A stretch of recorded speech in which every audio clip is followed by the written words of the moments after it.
Las invitaciones correspondientes también del Instituto de Investigaciones Jurídicas Adriano Pietra y por supuesto también del Instituto de Derecho Procesal Penal. Viene una seguidilla de importantes conferencias con muy valiosos y reconocidos juristas y muy experimentados. De hecho, esta es la primera de los eventos, de los encuentros. El tema es los medios y la injerencia en la justicia, justamente en estos tiempos tan necesarios de que tengamos la claridad meridiana sobre este tipo de situaciones que se están dando, que son de candente actualidad. Así que, dándoles la muy bienvenida nuevamente a este evento, a este encuentro, les dejo con la palabra de los especialistas. Bueno, muchísimas gracias a todos por venir, les agradezco. Vamos a ir mutando lo que es el tema de los medios. En principio de medios voy a estar hablando yo y después vamos a hacer un debate en donde se puede compartir y escuchar preguntas y opiniones de todos respecto de lo que es la defensa. Bueno, por acá ya estaríamos un combo completo, o dos defensores, fiscal, cámara. Y después... Después de cámara. Después estaría bueno que se centrar el tema, que es lo más difícil que uno a veces ve en un proceso penal, que es el recurso de apelación, que es un recurso muy valioso e importante, más en la primera instancia, porque ya después, cuando avanza al tribunal oral, que uno tiene que recurrir a casación, ya es muy extenso y lo más pronto siempre es la Cámara de Apelaciones. Incluso hay infinidades de maneras de llegar, aparte del recurso de apelación per se. Así que vamos a modificar en principio y bueno, va a comenzar el doctor Pilarchi, titular juez de cámara, para explicar esto, cómo puede mejorarse desde el lado, desde los letrados defensores. Bueno, buenas tardes a todos y a todas. Buenas tardes. En principio quiero agradecerle al doctor Baños, al doctor Chipola por la invitación.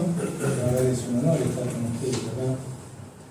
Cuando el doctor Chipola me propuso hacer una charla, porque en realidad estamos todos entre colegas, y aclaro una cosa.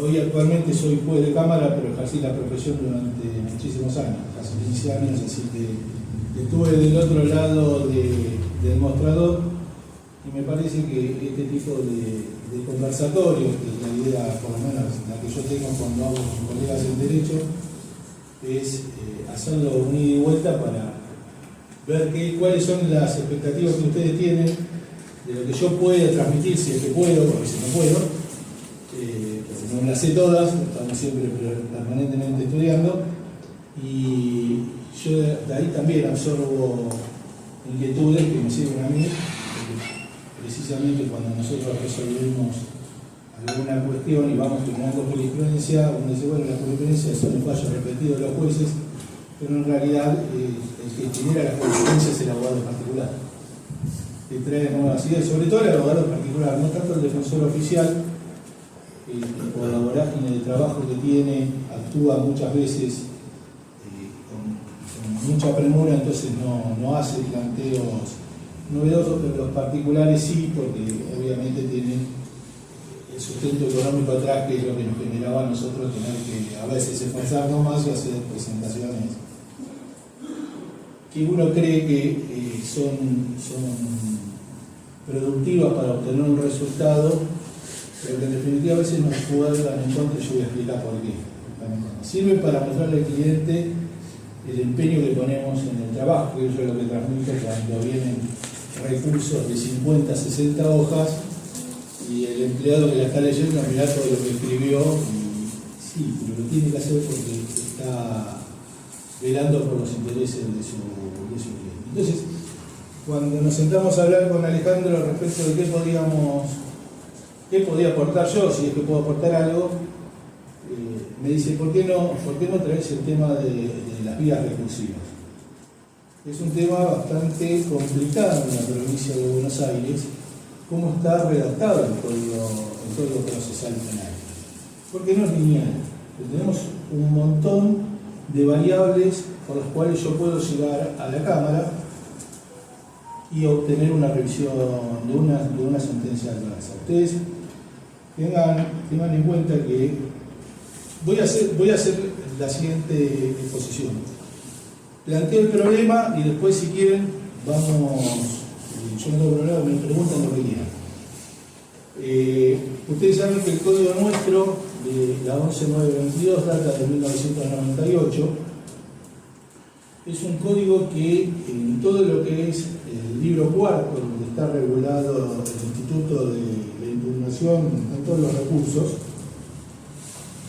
prácticamente similar al Código Procesal Penal Nacional, la 23984, que parece una copia prácticamente, que establece un sistema mixto, no es acusatorio adversarial como el nuestro, pero está prácticamente copiado del Código de 1992. No así el Código Procesal Penal Federal, que ha seguido el sistema de la 11922. Nosotros, más allá de esta copia, vamos a ver que hay algunas anomalías en la forma de tramitación, y actualmente en el Código Procesal Penal Nacional se ha modificado el sistema de impugnación también, porque ya no es necesario hacer la presentación del recurso con toda la fundamentación, sino que simplemente basta con poner apelo, poner los motivos y después se fundamenta en cámara. También se ha desvirtuado el sistema en el orden nacional porque la fundamentación es oral y se modifica por un memorial, que se presenta el memorial ante la cámara, desvirtuando el sistema que se ha pretendido la oralidad para la mediación con los órganos. Nuestro sistema impugnativo establece, viene ya impuesto desde la Constitución Nacional. Originariamente, no, en la Constitución antes del 94, en la 1853, no teníamos una regulación expresa en materia de impugnación y, bueno, por tanto la doctrina como la jurisprudencia introduce a partir de uno de los procesalistas más importantes de Cono Sur, que es Eduardo Couture, en fundamento del derecho procesal civil, hablaba del doble conforme, de ahí lo toma Mayer y lo introduce en el derecho argentino, en cuanto que una decisión adversa a los intereses nuestros como defensores, de nuestros clientes, debía tener el doble conforme. Esto implicaba que había que obtener dos resoluciones en el mismo sentido, partiendo de la premisa que cualquier decisión de los jueces es falible, ¿sí? Ya sea por error, por mala interpretación de la ley, por dolo, por lo que sea, pero tenía que tener esta decisión un solo sentido de resolución. Obviamente que antes del 94 no tenía consagración constitucional, pero sí la tenía normativa. Acuérdense que la Convención Americana de Derechos Humanos, en el artículo 8, apartado segundo H, y el Pacto Internacional de Derechos Civiles y Políticos, en el artículo 14.5, requiere que todo imputado, dentro de las garantías del imputado, da la posibilidad de revisar una decisión contraria a sus intereses por un tribunal superior. Esta normativa, que tenía por reglamentación al haber adherido el Estado a estos pactos, a esta convención y a este pacto internacional, había sido ratificada por una ley del Congreso y estaba por debajo de la Constitución. En el 94, como todos sabemos, se incorpora el artículo 75, inciso 22, y se integra en el bloque constitucional todas estas disposiciones vinculadas a los derechos humanos, y entonces obtuvo jerarquía constitucional.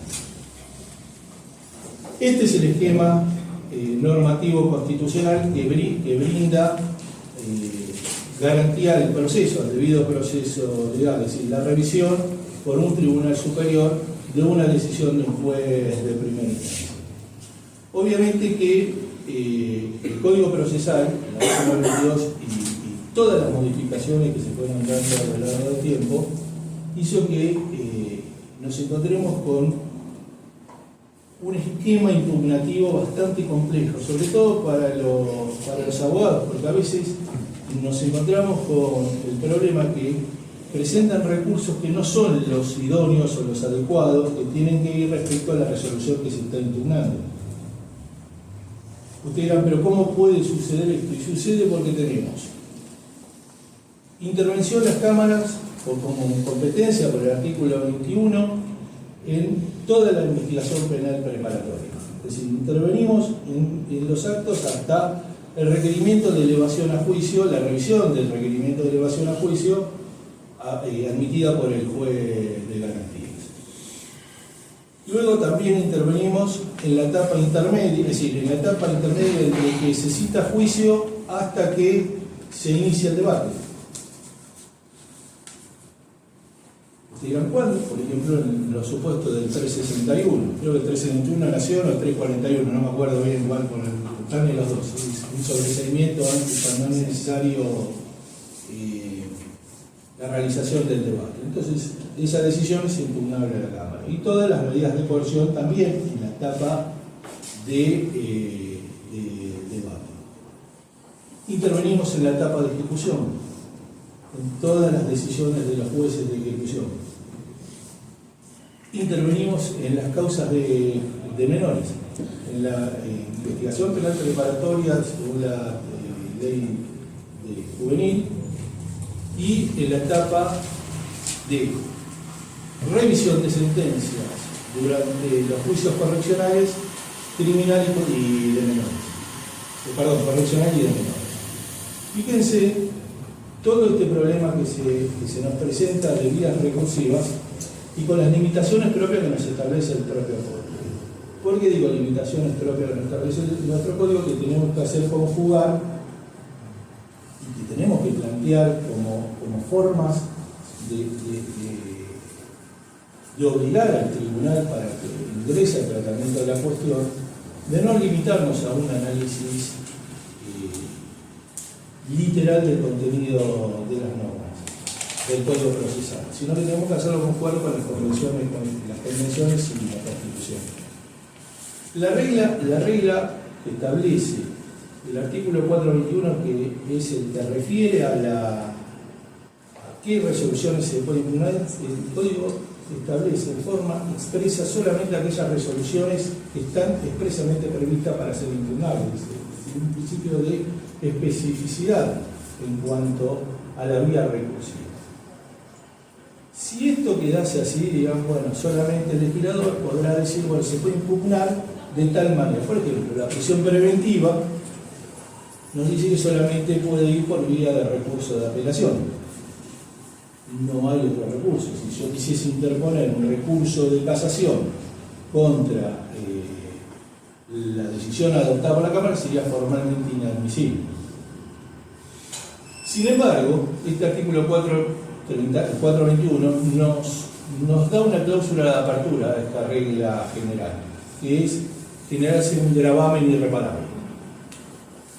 Con lo cual deja a criterio de los jueces determinar si el perjuicio que se está denunciando en la presentación constituye un gravamen irreparable. Normalmente uno, cuando ve las presentaciones, los recursos, se suele indicar derecho de defensa al juicio, debido proceso. En realidad, todas las garantías se tienden a resguardar el debido proceso y la defensa al juicio. Pero hay que ver qué agravios que realmente le ha generado a la parte para poder hacer una apertura de este recurso, que normalmente los tribunales tratan de cerrarlo porque de esa forma no abren e ingresan al fondo de la cuestión, declarándolo formalmente inadmisible, ¿no? Entonces, sin más, hoy por ejemplo, si ustedes habrán visto en las noticias, hay un fallo de casación, salió un fallo del Tribunal de Casación contra una resolución de un tribunal oral de San Isidro, donde separaron a un defensor. Traigo esto porque venía para acá y lo venía pensando, y a nosotros todos nos separaron a un defensor porque decía que había intereses contrapuestos en el juicio Maradona. ¿El de Baquer? El de Baquer. Lo separaron. Y se fue a la Cámara. Y la Cámara le declaró formalmente inadmisible porque el artículo 429, en esta limitación que establece la primera parte del artículo 421, dice solamente podrán interponerse los recursos que están previstos para ese tipo de resolución. Y en el juicio ustedes saben que únicamente va el recurso de reposición del 436. artículo 426, que una vez presentado actúa como protesto de casación o protesto de recurso de apelación. Irá al final del dictado de la sentencia con el recurso definitivo, el agravio desarrollado, pero no antes. En este caso particular, fíjense que el Tribunal de Casación, con Gudiño y... Yo la estaba mirando. Sí, Gudiño y Machín, creo que es. Lo que dicen es, miren, es cierto que hay una limitación propia del 421 y del 429, pero la realidad es que hay un agravio de imposible reparación interior, porque se está separando a un defensor del ejercicio de su ministerio y lo está privando al sujeto de contar con su abogado de confianza. Esto impone que se revoque la resolución, anulan por fundamentación aparente, porque la otra forma como se puede ingresar cuando hay un agravio imposible de reparación interior es la existencia de arbitrariedad en la decisión, es decir, la falta de fundamentación o fundamentación aparente. Obviamente que cuando nos encontramos con el recurso de apelación, la actuación ante la Cámara, el sistema está marcado de la siguiente forma. Yo interpongo el recurso de apelación ante el juez de primera instancia. El juez de primera instancia es el juicio de admisibilidad formal de ese recurso. Si te fijas, está legitimado quien realiza la presentación, si está desarrollado mínimamente, no ingresa al fondo de la cuestión y concede el recurso verificando si está en tiempo y forma. Ese es el trabajo de la admisibilidad del 4 al 33. Recibir las actuaciones a la Cámara, sí. El juez de primera instancia le da competencia a la Cámara. Sí, la Cámara no puede ingresar si no viene por un recurso directo de queja ante el Tribunal Superior. Pero le da competencia y la Cámara recibe. La Cámara vuelve a hacer este juicio de admisibilidad formal. Vuelve a analizar estas circunstancias. Tiempo, quién lo presenta, y la forma, si está motivado y fundado. Y después se analiza la procedibilidad de ese recurso, basado en la fundamentación. Esto es importante señalar porque una cosa es motivar el recurso, que es indicar las razones de los agravios, y la otra es fundarlo. Fundarlo es explicar las razones por las cuales se está en contra o se disconforma uno con la fundamentación dada por el juez de grado. No alcanza, le digo esto porque lo vemos habitualmente, no alcanza con oponerse, por ejemplo, a una elevación a juicio y repetir los mismos argumentos sin contradecir lo que está diciendo el juez. Porque la obligación de fundar el recurso que ha impuesto el legislador está vinculada a la necesidad de que haya un análisis por parte del presentante si es necesario o no es necesaria hacer la impugnación. Es decir, lo que se quiere evitar son las impugnaciones irreflexivas, que no se apele por apelar. Uno podría decir, bueno, pero ¿qué pasa si yo no impugno al defensor y qué pasa si impugna el imputado solamente? Y ahí se genera lo que se llama el recurso in pauperis, es decir, tenemos que entrar a discutir si damos andamiaje o no andamiaje a ese recurso. Doctrina de la Corte de Nación, pacífica y reiterada, es que la persona privada de la libertad tiene que tener el derecho al recurso y el tribunal tiene que abastecerle todas las posibilidades para que pueda ser fundamentado ese recurso. Yo tengo una posición diversa, aclaro, porque no quiere decir que yo tenga la verdad, yo digo que tengo una posición diversa. Yo entiendo que el trabajo del defensor es un contacto permanente y el que decide quién impugna y quién impugna es el defensor, no el imputado. Porque los imputados normalmente se ponen a apelar, apelo. Y a veces no tenemos cosas que decir, tenemos que inventar cosas que no podemos sostener realmente. Por lo cual, tiene que haber una comunicación entre el defensor y el imputado, que normalmente los abogados particulares la tienen.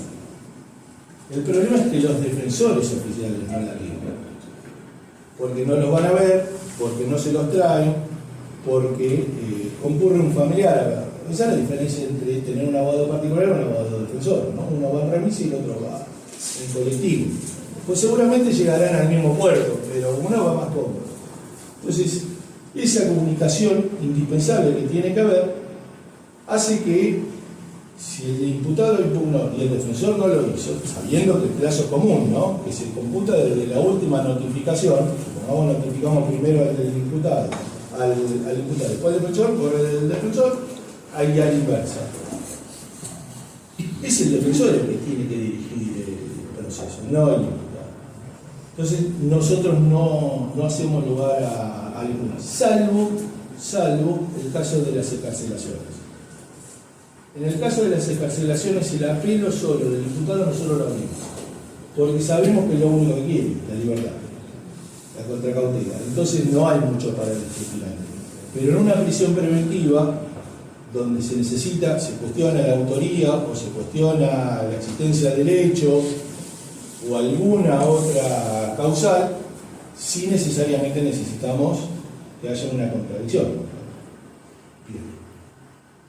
Frente a este cuadro, si me extiendo me avisa. No, yo te iba a hacer una consulta, porque es verdad lo de la apelación impauperis y a veces que el defensor no sabe qué poner, o a veces es un tema de estrategias para no tener confirmada una resolución, porque luego el tribunal ya tiene una confirmación de la Cámara, es decir, ya 3 jueces evaluaron y de la prueba que se hizo en la instrucción consideran de que es más que necesario para continuar.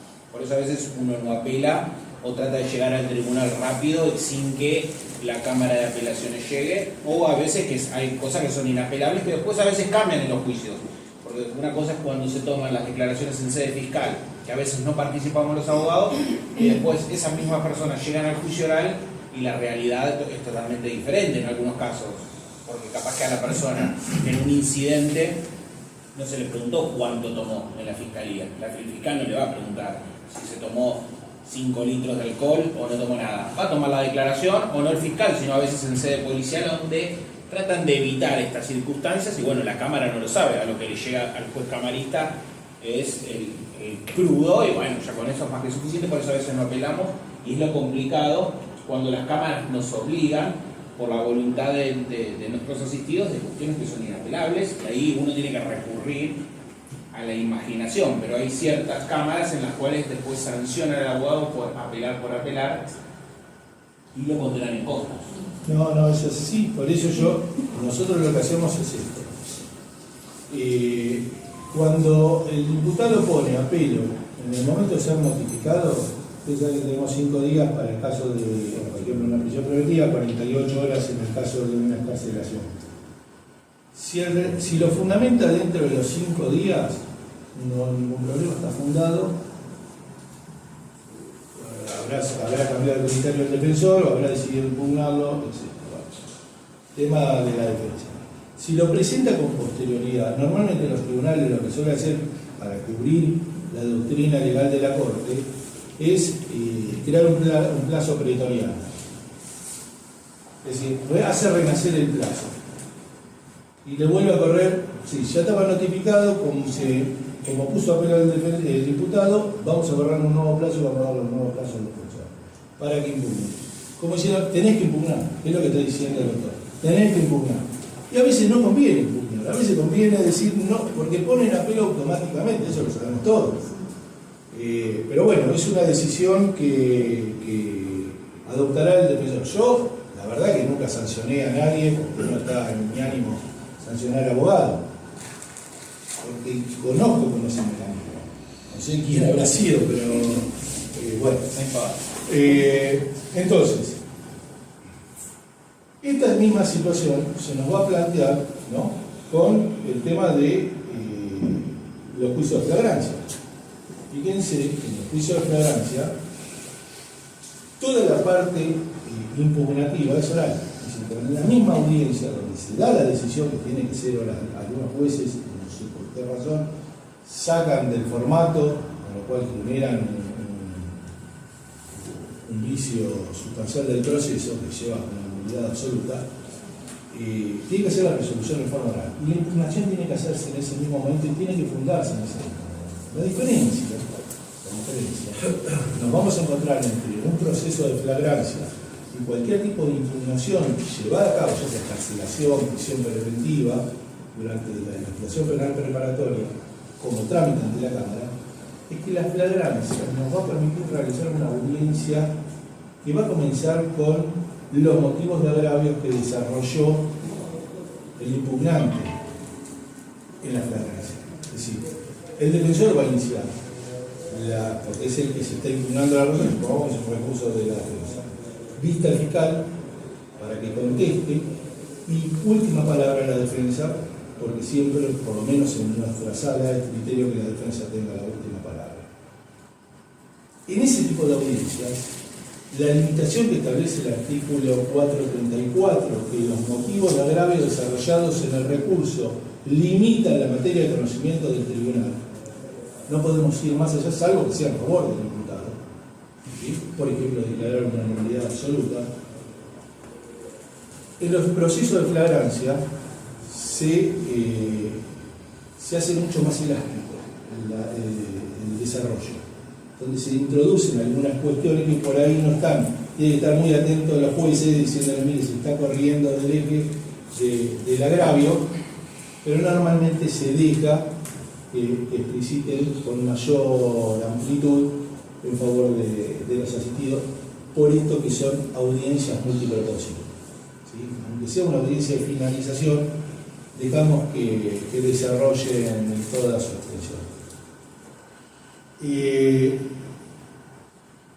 Tercera cuestión que nos podemos... ¿Esto es solo de tu criterio o es algo pacífico? No, solo de tu criterio. La sala nuestra, la Cámara de San Martín, por lo menos las dos salas que yo estoy integrando hasta el mes pasado, ampliamos en flagrancia la posibilidad de que desarrolle, porque precisamente, salvo que aparezca una cuestión, una prueba totalmente nueva, que es muy difícil porque los procesos de flagrancia ustedes saben que son muy rápidos y se recaba la prueba y pasa directamente a la etapa del juicio, dejamos que se desarrollen los agravios. Permiten el ejercicio del derecho a la defensa en su máxima. Eso a ver, ¿cuál es el objetivo? Privarle a la parte la revisión o garantizarla. Y el juez de garantía es un tercero imparcial que tiene que garantizar el debido proceso. Para eso se instauró la figura del juez de garantía. Fíjense que si ustedes van a la nota de elevación del proyecto de la 11922, está en el libro de Bertolino, el juez de garantía. No me acuerdo la editorial, es un librito chiquito. Está la nota, es impactante el objetivo del juez de garantía. Es un tercero.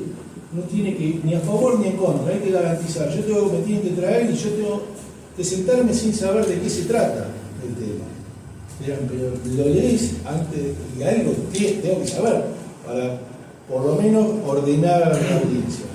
Pero no tengo, a veces ni siquiera sé qué voy a decidir cuando me siento, porque puede pasar cualquier cosa en ese tipo de audiencia. Entonces depende de la capacidad de cada uno de nosotros de poder expresarnos de la mejor manera posible.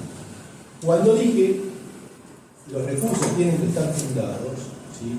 Como una de los requisitos formales de admisibilidad, para después analizar la posibilidad, que es el fondo de la cuestión que nos traen, les dije, a veces se ven en los recursos que suelen citar jurisprudencia de la Cámara Nacional de Casación Penal, de la Corte de China, es decir, traen cosas y uno dice, pero ¿para qué me pone todo esto si esto no me obliga?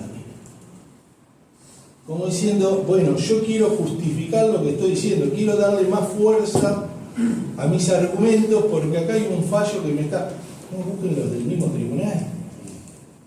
Es decir, si la doctrina, la jurisprudencia que nosotros emitimos es pública, se recaba esa información, se acerca a la tribunal. A ver, ¿cómo resuelve esta Cámara? ¿Cuál es el criterio de esta Cámara respecto de este instituto? ¿Sale para allá o sale para allá? El problema es que hay muchos letrados que no saben que pueden meterse en la página del Poder Judicial de la Provincia de Buenos Aires y buscar la jurisprudencia, o pueden buscar en los colegios de abogados que a veces las publican, de las salas, particularmente de las que le toquen. Incluso si se acercan a nosotros, piden, se acerca a un letrado, pide, nosotros le facilitamos también lo que tenemos. Es decir, damos los criterios. A ver, el criterio puede ser a favor o en contra, ¿no? Claramente. Si es en contra, vamos a buscar los argumentos para tratar de generar la jurisprudencia que rebata ese argumento. Casualmente yo soy uno de esos abogados que dice de acá Cipolla. Nunca sé cómo buscar la jurisprudencia de los tribunales de la Cámara, de Casación, sí, porque está publicada. Pero es difícil buscar la jurisprudencia de un abogado del diablo. Hay que ir a la sala a preguntarla. Y me parece que hay que ver si te la quieren dar. El doctor Pilachi seguro que sí. Yo lo es complicado de buscar. Las Las que están publicadas, sí. Pero capaz. Sí, todas no no son- están todas publicadas en un todas libro. son- La publica y la encuaderna. Andá a encontrar las cosas. No digo de la Cámara, digo de los tribunales orales. En una época que nosotros- la jurisprudencia es complicada. En una época nosotros publicábamos unos libritos. Sí, pues, Claro, lo bueno, estaba pagábamos, publicado. lo pagábamos nosotros, lo publicábamos y lo repartíamos. Ahí sí. Entonces, No es difícil se buscar veía, la jurisprudencia de en la la sala. jurisprudencia de Buenos Aires, la antigua integración de la Sala 2, la que estoy yo actualmente, hay un montón de fallos de la Sala 2. Porque subían esos libritos y los pasaban, o si no los pedían, y nosotros se los mandábamos. Ahora el doctor Soñora me comenta que cuando asuma como juez de cámara van a Va a donar ser lo una mismo. parte del sueldo para hacer las publicaciones Claro, va a ser lo mismo. de los fallos de la sala. Como estoy en campaña te digo que sí. Pero... Entonces, voy tratando de redondear, si lo dejo que me pregunten nos encontramos con todo este tema y ustedes deben recordar lo siguiente. Hace un par de años atrás, nosotros tenemos un tribunal de casación, ¿no? Allá lejos, en La Plata, muy lejos, que se supone que concentra los recursos de todos los tribunales, en una época concentraba todos los recursos de los tribunales criminales y de los tribunales correccionales. En el año 2008 explota el sistema. ¿Sí? 9 jueces, creo, donde llegaban a 9, eran 9 para todos los departamentos judiciales, que son como 24, y claro, se empezaron a prescribir todas las causas correccionales. Y hubo lo que se llama la casación, el Tribunal de Casación provisorio, descentralizado, hicieron una suerte de, bueno, las cámaras encárguense de los juicios correccionales. ¿Acuerdan de eso? No sé si... Sí. Bueno, tuvimos un año las cámaras teniendo competencia en materia correccional respecto de, a nosotros nos tocó por ejemplo Quilmes. Teníamos todos los juicios de Quilmes, nos mandaron todos los paquetes en un camión, donde todo suyo, arréglense, tienen un año para poner al día el Tribunal de Casación. Claro, el objetivo cuál era? Derogar la ley que crea el Tribunal de Casación y darle competencia a la Cámara, en que el objetivo final era competencia en materia correccional y materia criminal para revisión de sentencias finales, definitivas, de los procesos. Por un voto no se derogó la ley y quedó esta dualidad de las sentencias criminales y de juicio por jurado a Tribunal de Casación y las sentencias correccionales a las cámaras. Así, hacemos el mismo trabajo el Tribunal de Casación, que la que nosotros tenemos más trabajo, porque en definitiva intervenimos más en más cosas que el propio Tribunal de Casación. Pero quedó armado así el esquema. Entonces hay que tener mucho cuidado porque a veces, cuando están en un juicio correccional, nos presentan recursos de casación. Y va el recurso de apelación. El artículo 442, segundo párrafo, y vinculado con el artículo 21, nos dio competencia a las cámaras para intervenir en las sentencias definitivas de los juicios correccionales. ¿Qué esquema nos podemos encontrar frente a esto? Es el siguiente.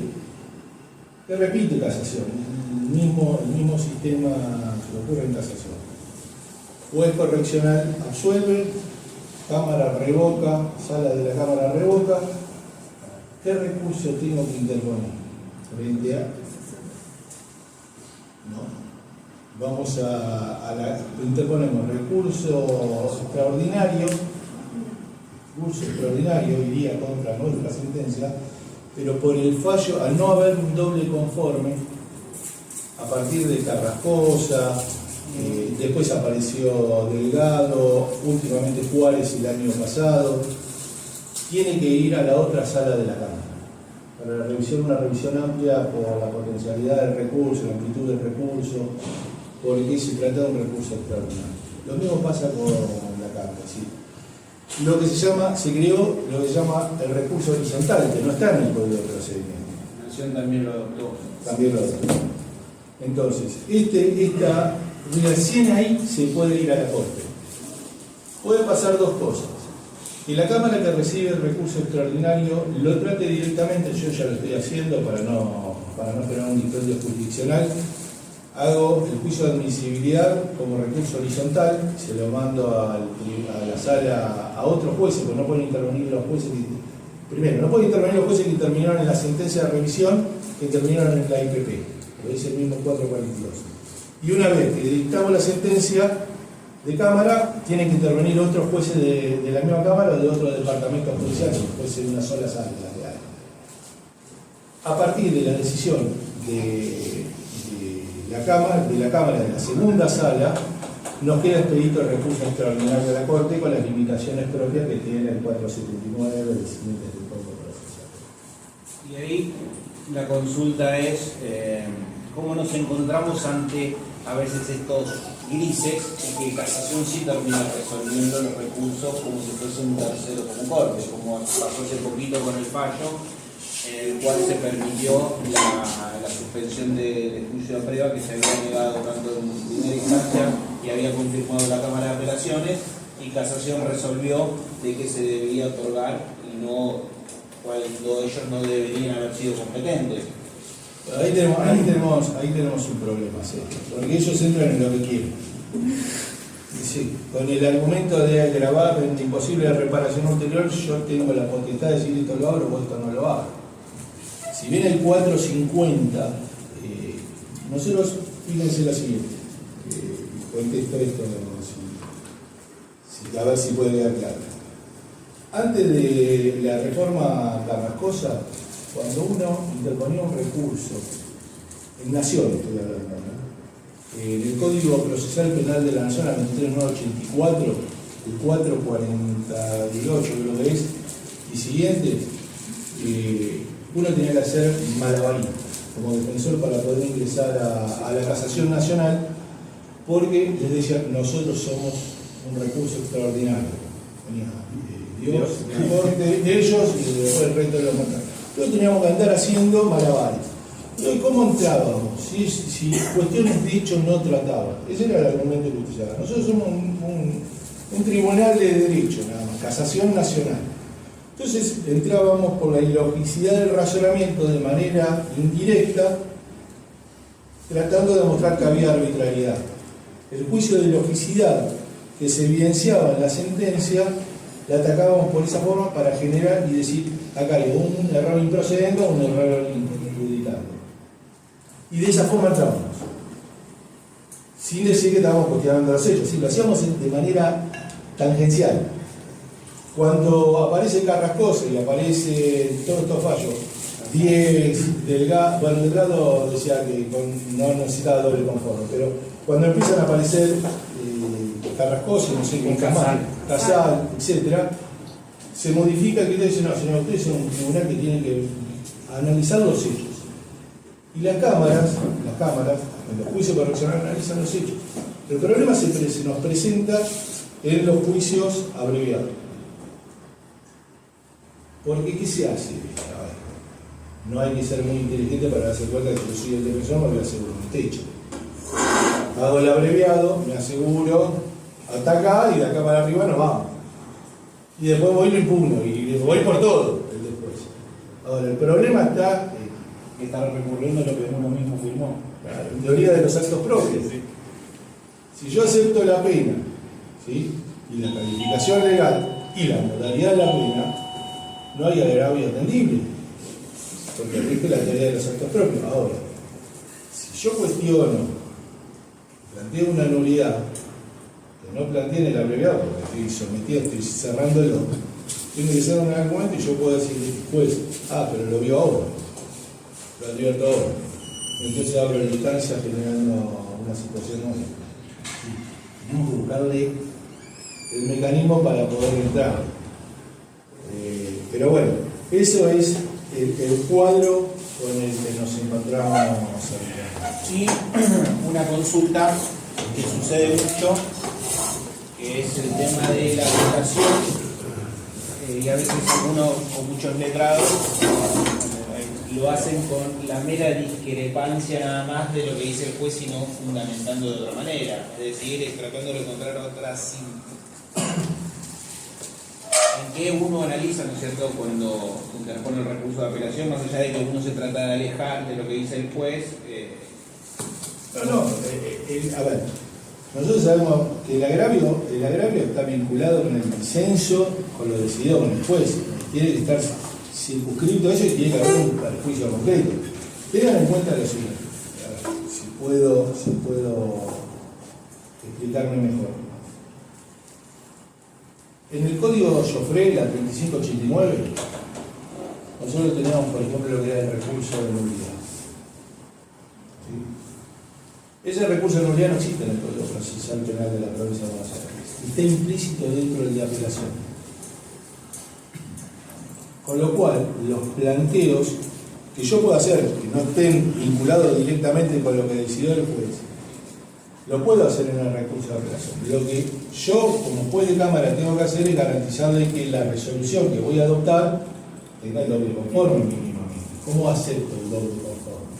Lo tengo que remitir porque tiene incidencia en la resolución, supóngase, no cuestionó, porque el problema de, si yo no pido la realización de la audiencia del 168 bis,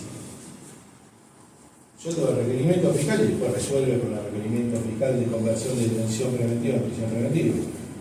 No hay contradictorio inmediato. Pero si hago la audiencia del 168, sí la tengo.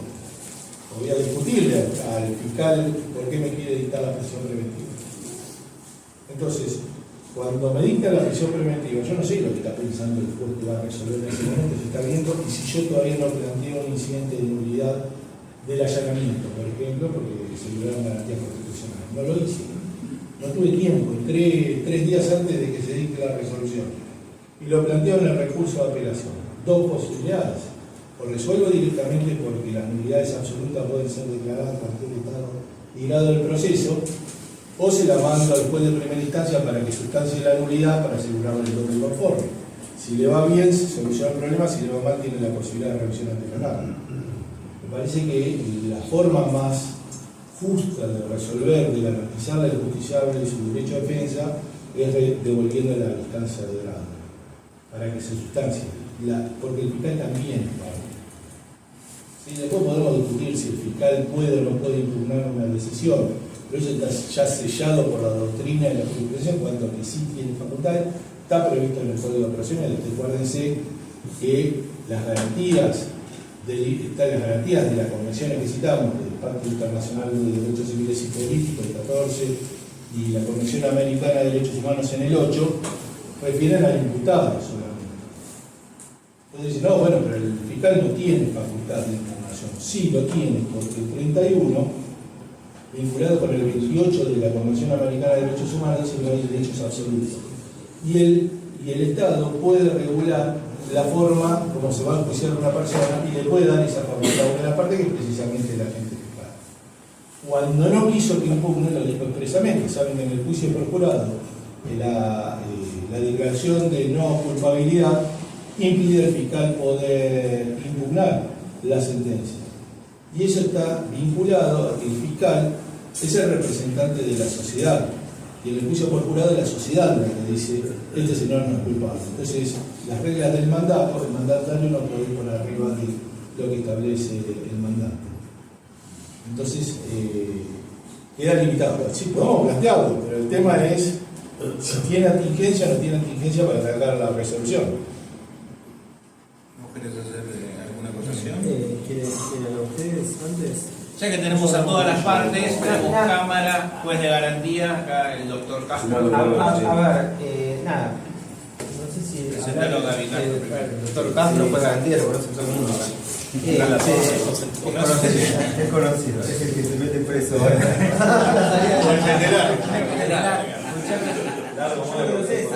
¿Hablamos de los recursos o de los medios? No, estaría bueno porque más allá de los recursos, medios... si quieres hablo de las dos cosas. Primero de los recursos, hago una nota al pie con relación a lo que dijo Sergio, que una vez lo dije en una entrevista en el Consejo de la Magistratura, que era para juez de cámara, obviamente me internaron, casi me matan y me echan parada. Pero realmente el recurso de apelación en un sistema acusatorio puro no tiene ningún sentido. No tiene sentido que habiendo tribunal de casación haya cámaras de apelación, y habiendo cámaras de apelación no tiene sentido que haya un tribunal de casación. En definitiva es un monstruo de dos cabezas. ¿Por qué? Porque de acuerdo con el espíritu original de la ley 11.922, la cámara era cámara de apelación y garantías, es decir, era alzada de un juez que iba a intervenir en una fase de instrucción meramente preparatoria, desformalizada, y en donde, según la vieja redacción del artículo 334 del Código Procesal Penal, el proceso en sentido estricto todavía no había comenzado. Si nosotros nos acordamos de la redacción original de ese artículo, decía: si el fiscal estimare contar con elementos suficientes para requerir el ejercicio de la acción, procederá a formular por escrito su requerimiento de elevación a juicio ante el juez de garantía. Con lo cual, hasta el requerimiento de elevación a juicio no había proceso en sentido estricto. Es decir, el requerimiento de elevación a juicio era lo más parecido a lo que hace un abogado civilista en su estudio antes de presentar una demanda ante el juez. Era una fase meramente preparatoria. Que puede haber medidas cautelares, medidas de coerción personal, medidas como el allanamiento, una detención, una prisión preventiva, sí, por supuesto. También puede haber medidas anticipadas en un proceso civil. Ahora, que en el 99,9% de los casos esos elementos de convicción que en forma unilateral produce una de las partes, que es el Ministerio Público Fiscal, que ya no es el juez, en ese porcentaje, en esa gran cantidad de porcentaje de casos se transforma en prueba anticipada por acuerdo de las partes de los juicios abreviados, también es verdad, pero no dejaba de ser un monstruo de dos cabezas. ¿Por qué? Porque se establecía un tribunal de instancia única para los casos más importantes, para las sentencias definitivas, digamos, y doble instancia para todas las pavadas. Es decir, no sé, para todas las medidas cautelares, todas las incidencias que se produzcan durante la investigación penal preparatoria eran recurribles ante la Cámara. Pero la sentencia, lo más eminente, lo fundamental del juicio, solamente a Tribunal de Casación, que supuestamente antes de Casal, de Reluyó, antes de todos los precedentes que muy bien decía Sergio, era un tribunal teóricamente de derecho, algo sacrosanto, era más difícil de entrar a la casación que llegar a la Corte. Entonces,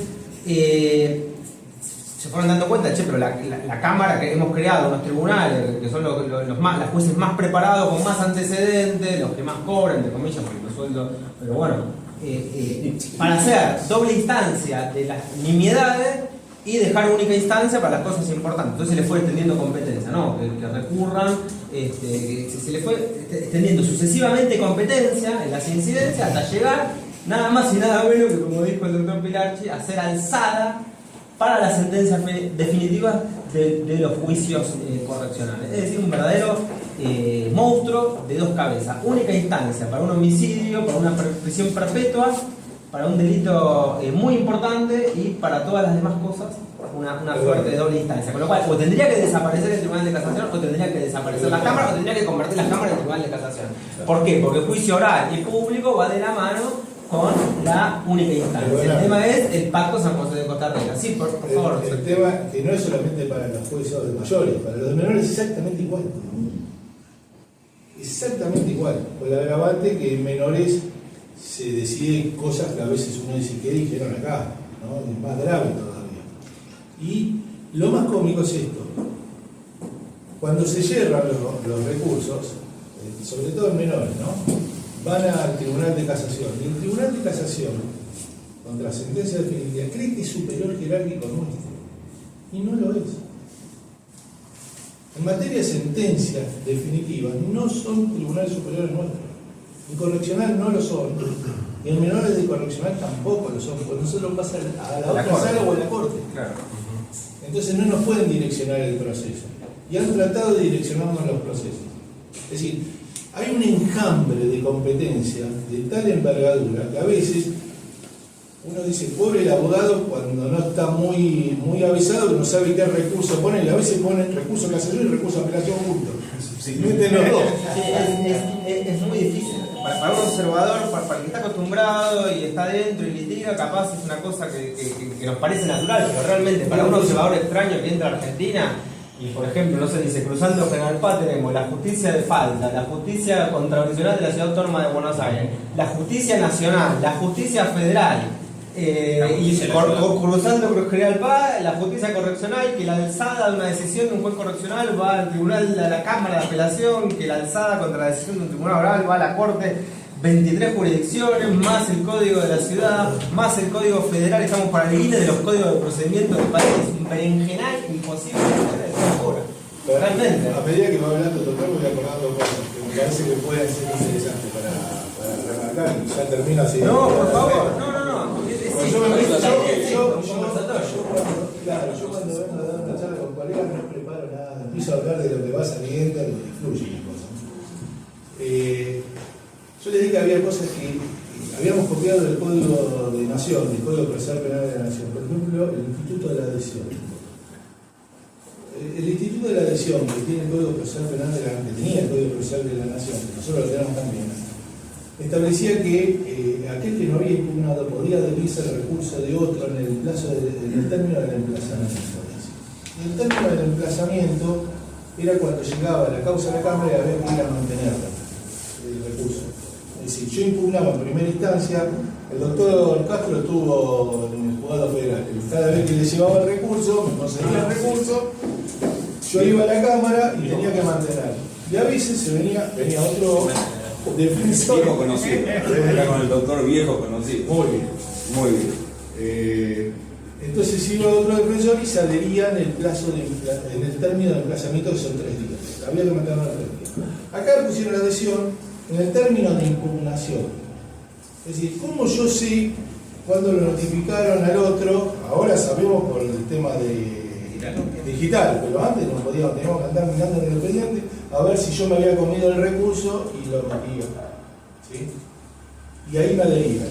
Entonces funcionaba de manera distinta. Lo copiaron tratando de hacer algo parecido, pero de manera complicada. En el otro, en Nación, sí sabía cuándo entraba porque me notificaban a mí también la federación. Entonces yo estaba atento y ahí presentaba la adhesión. Y otra cosa más, que esto sí lo vemos muy habitualmente. A veces nos comemos los recursos de la apelación. Entonces, tenemos la responsabilidad profesional, ¿no? Obviamente. Cuando uno, o por lo menos lo que yo hacía, cuando no iba a impugnar porque tenía una decisión, como decía el doctor Chicola, Imposible imaginación. sí, o no me convenía estratégicamente, pero a veces no conviene tener una decisión de Cámara. Me iba y le hacía firmar al diputado que lo ponía en conocimiento de la situación y que estaba de acuerdo. Con eso yo me cubría la responsabilidad profesional. Lo que suele pasar habitualmente es, salen corriendo e interponen un habeas corpus. Vieron que el habeas corpus se modificó respecto de cuando uno cuestiona el tema de la prisión preventiva. Bueno, busquemos otro instituto, porque el habeas corpus es muy limitado para analizar la arbitrariedad y la legalidad de la... ¿Qué hacemos nosotros? Miramos. A ver, ¿fue pedida por el fiscal? Sí. ¿Fue dictada por el juez? Sí. Ah, ¿es arbitraria? A ver, ¿tiene fundamento esto? No hacemos tenemos 24 horas para resolverlo, desde que tenemos la sanción. Entonces no podemos hacer un análisis exhaustivo. Está bien, por ahí tapan un poco, pero van a quedar mal con el cliente. Por ahí conviene o hacer un cese de coerción o hacer un cambio, una excarcelación pidiendo una mutación de la calificación. Sé que algunos no la aceptan. No sé dónde analizan las calificaciones provisorias si no son en las excarcelaciones, dice que no lo hacen. Pero Sí, si eso se torna absurdo. es absurdo eso, porque el único lugar donde yo puedo cuestionar una calificación legal es en el incidente de excarcelación. Diciendo, mire, está mal valorado esto no es un robo, esto es un hurto. La Nación no permite que se toque el tema del cambio de calificación legal, a lo que torna abstracto el recurso de apelación, ya que no existe per se en el código lo que es la excarcelación extraordinaria, que sí lo permite la provincia de Buenos Aires. Bueno, es un error porque el único lugar donde podemos discutir, yo abro el recurso cuando me hacen cuestionamiento de calificaciones y y analizo la prueba para ver si es arbitraria o no es arbitraria la decisión del juez de grado. Yo creo que con relación a lo que el doctor Pilar dice, los habeas corpus, nosotros vemos habeas corpus todos los días, pero sí que yo creo que los abogados de la matrícula abusan del habeas corpus con presentaciones que no tienen nada que ver, que son, por ejemplo, el detenido está en la unidad tal y lo quieren trasladar por una cuestión de cercanía a otro lado y habeas corpus. No, yo creo que una presentación en el juzgado simple no se corre a nosotros, no es el instituto que corresponde, tiene que aplicar y hablando también, yendo al juzgado, decir, mira, tiene tal problema, por lo menos en mi juzgado, tiene tal inconveniente, el detenido está en tal lugar o está lejos de la familia, lo podemos cambiar en 48 horas, no hay ningún problema. No, pero aparte hay un problema, porque el tema del traslado, que es lo que nos afectaba a los abogados particulares cuando ejercíamos, era que me mandaban a Sierra Chica, teníamos que hacer 400 kilómetros para ir a verlo, y por eso en 800, y se complicaba. Ahora con el tema de los celulares y de las comunicaciones está un poco mejor, pero en aquella época, hace 20 años, ¿no?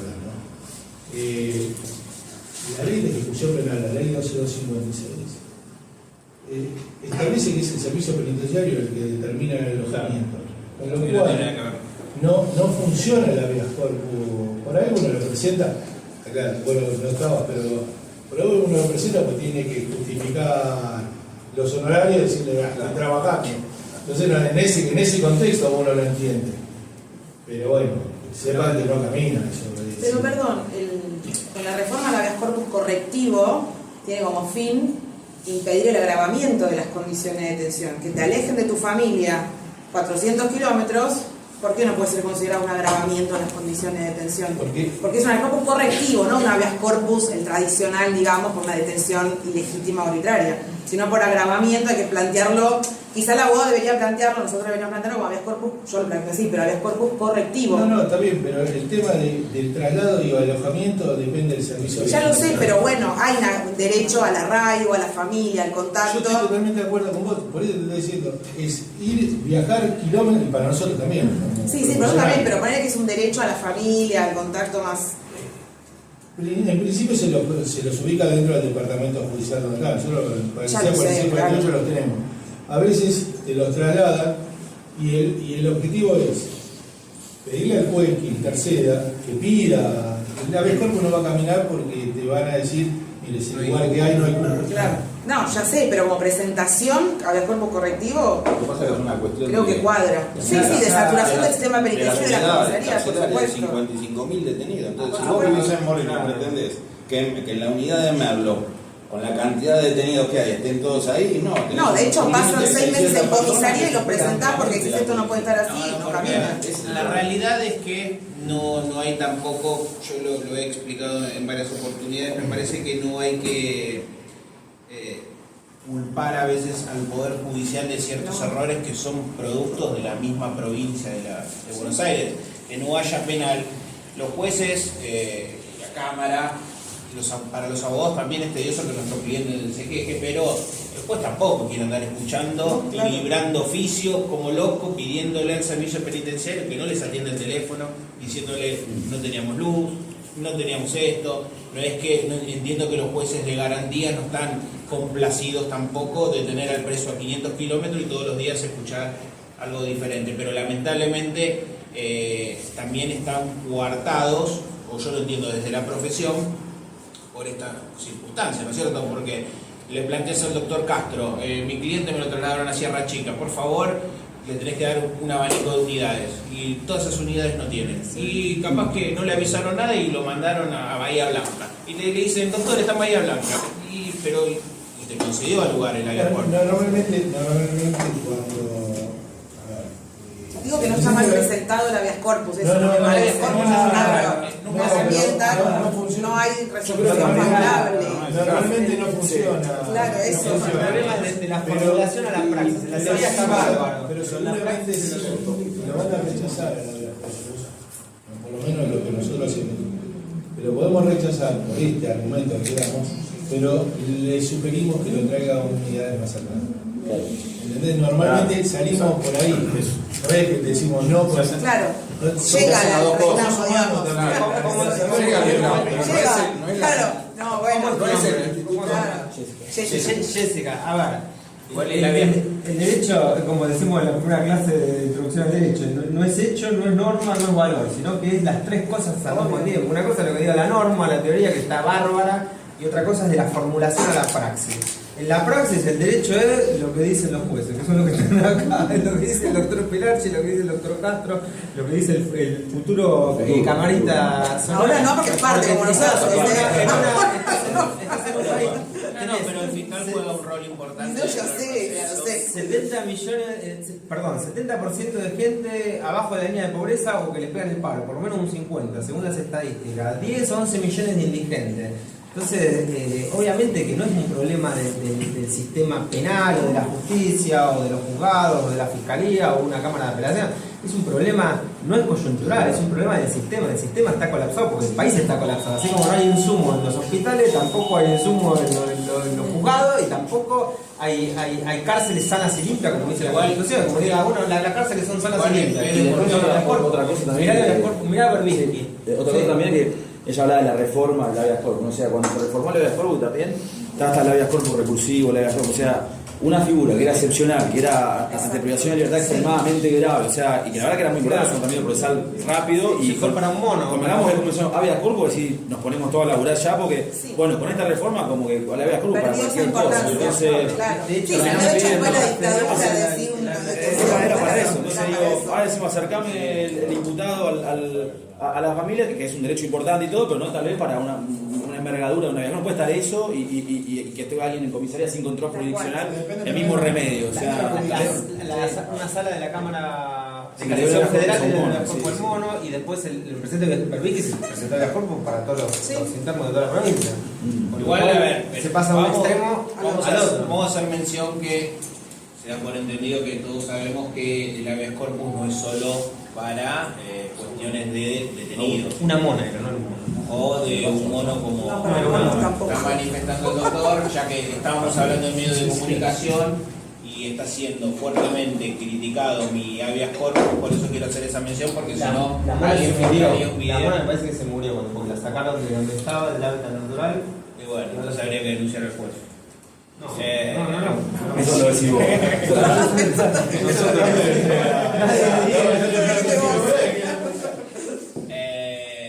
Bueno, hago mención a lo del habeas corpus por la fuerte crítica en los medios presentado por mí, por eso quedaría ridículo que yo no hiciera mención al habeas corpus a favor de la señora Morena Rial, ¿no es cierto?, que se me concedió por parte de la justicia, por eso aclaro que hay otras vías. No miro tele, contanos. No, está bien.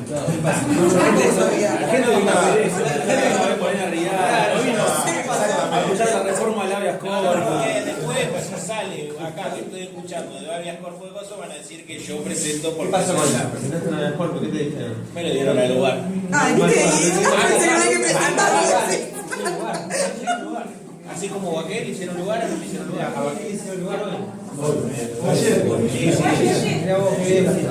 Sí. Vuelve a la causa. No, le anularon a la Cámara. Son juicios hasta ahora. No, le anularon a la Cámara la declaración de la posibilidad de recurso. O sea, yo tengo que estudiar la Cámara ahora. Y la Cámara va a tener, porque la Cámara le dijo que no eran todos los recursos previstos para ingresar por la prisión. Le dijeron por arbitrariedad causa un gravamen susceptible de ser reparado. Una pregunta, ¿a vos te dieron lugar porque es mediático o porque realmente No, porque yo soy crack y se hace. No, porque La realidad no, porque la realidad tenemos un montón de población que no se lo gana. no es.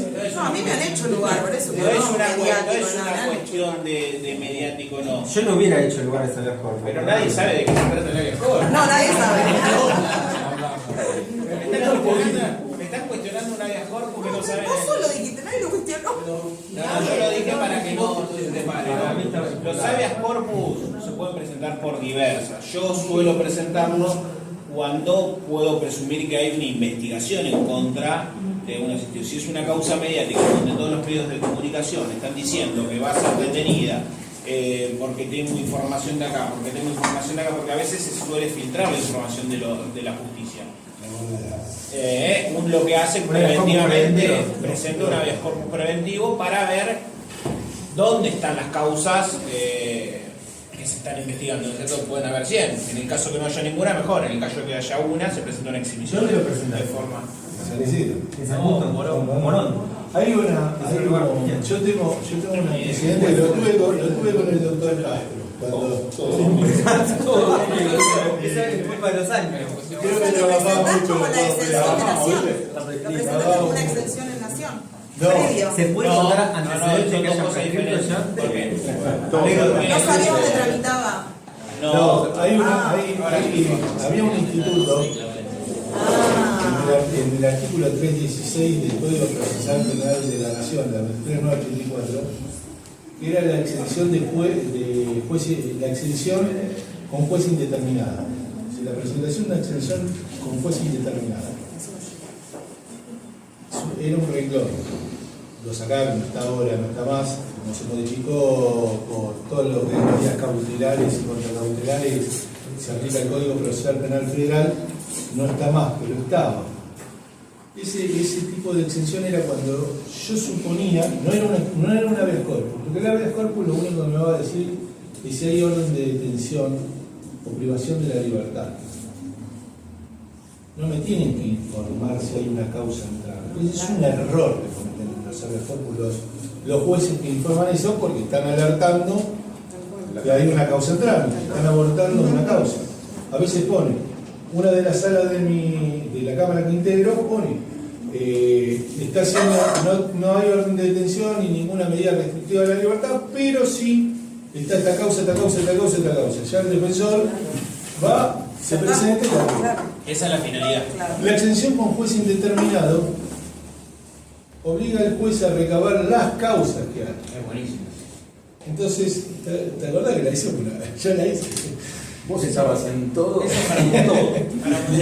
El doctor, cuando era abogado de la matrícula, nosotros en federal, para que ustedes tengan una idea, yo voy a decir la verdad, nosotros, yo era prosecretario, en ese momento fui secretario, los que trabajaban en federal decían, porque si algún día teníamos algún problema, queríamos que el doctor Pilati nos defienda. Eso es verdad, así que Entonces, muy bueno. Presentamos una exención con juez indeterminado y obligamos al juez a buscar las causas donde lo estaban investigando. ¿Cómo se hacía? Hacemos la presentación, una suerte de habeas corpus, pero diciendo, me están investigando, me están haciendo tareas de inteligencia, en tal lugar es un coche así. ¿Y dónde puede ser? Morón, San Martín, San Isidro, le motivamos todo. Entonces el juez tenía obligación a todos y el juez tenía así. Y acuérdense lo siguiente, a veces las tareas, salió por lo de la exención de prisión, ¿no?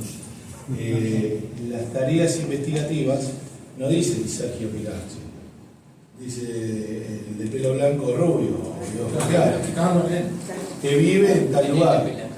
Y ustedes saben que imputar a toda persona que está determinada de cualquier manera dentro del expediente. No tiene que tener nombre y apellido. Basta con que esté indicado de alguna forma y se pueda conseguir imputado, y ahí adquiere todos los derechos, y entre ellos con la de presentación de la exención de prisión o exención de prisión. Pero bueno, se me acordé de eso,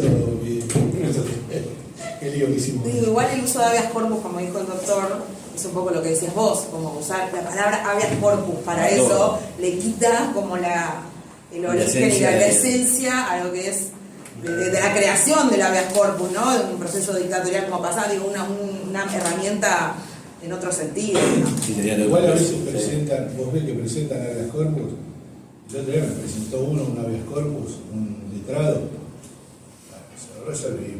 Al otro día me presentan uno exactamente igual y le cambio el nombre. La misma causa. Lo que suele suceder que a veces Igual se puede que presentan en primera instancia y después van a la cámara. No, presentan ahí con la cámara. Sí, hacen todo. Una cosa. Bueno, ahí después depende de la cámara si le dice, bueno, vos lo tenés a tu disposición o vos estás en la investigación, se la mandamos para que lo sustancie, pero en realidad lo puede presentar a la cámara directamente y lo asume la cámara. No, pero ahora explico que a veces hay abuso, pero ¿por qué? Porque ciertos letrados ante, no sé, insistencia de sus clientes que le dicen, bueno, presenten una habeas corpus cada 2 días, uno de cada un familiar, en el mismo juzgado. Y bueno, ellos creen que va a tener población. Yo soy una de ellos.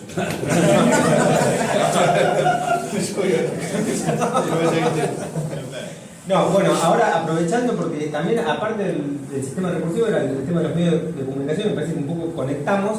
Yo quiero aprovechar que quedé justo acá en el medio, dar un tema de discusión. Me parece que podríamos hablar de la causa de Elegante.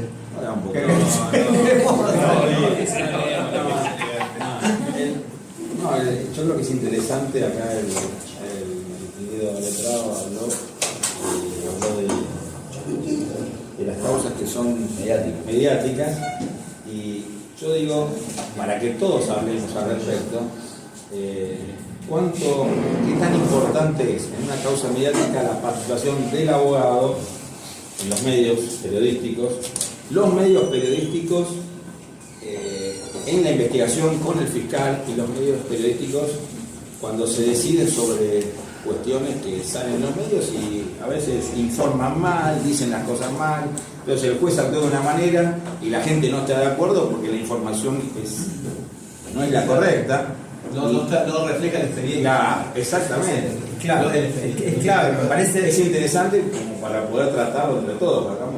Es clave, y es lo que decía. Bueno, desde justo me preguntó eso Rodrigo, estaba haciendo una nota, que obviamente que esta charla estaba buena un poco por el tema, o sea, por la temática y demás, de buscar a veces el equilibrio, obviamente, porque por un lado tenemos el reflejo de los medios, obviamente, del trabajo del funcionario judicial, que no deja de ser alguien que tiene un mandato de parte de la sociedad, obviamente indirectamente por designación del gobernador y todo el proceso que hay constitucional para designarlo. Bueno, como funcionario judicial tenemos que rendir cuentas ante la sociedad, y los medios, obviamente, al cubrir un caso y demás, bueno, también es una forma que tiene la población de controlar cómo está trabajando ese funcionario judicial, y nosotros la obligación de rendir cuentas ante esto. Eso por un lado, que obviamente es altamente positivo. Ahora, también está por el otro la construcción muchas veces de una realidad paralela a lo que está ocurriendo en el expediente, que lo que termina generando en un punto es, cuando tomamos una decisión, por ahí nosotros con la realidad del expediente, y después la gente nos evalúa con la realidad de los medios, bueno, parece que a veces los jueces, los fiscales somos marcianos, que tomamos una medida que claramente deja una sensación de injusticia, ¿sí? Bueno, es un poco también lo que buscábamos con esta charla, es decir, cómo podemos buscar este equilibrio entre, obviamente, el reflejo y el control de la ciudad, que es algo parte del principio republicano del gobierno, está en la Constitución, y por otro lado también la responsabilidad y la ética de los medios, en lo que tenemos en la Junta de los Abogados, es un tema también judicial esto, para justamente ese equilibrio que sea únicamente positivo en lo posible, obviamente, ¿no? Sí, la presión de los medios al fiscal o al juez cuando toma las decisiones existe, no es algo que uno no lo ve, existe, porque el nombre del virus sale en la televisión todos los días. Entonces, pero ahí hay un tema que trasciende a los medios.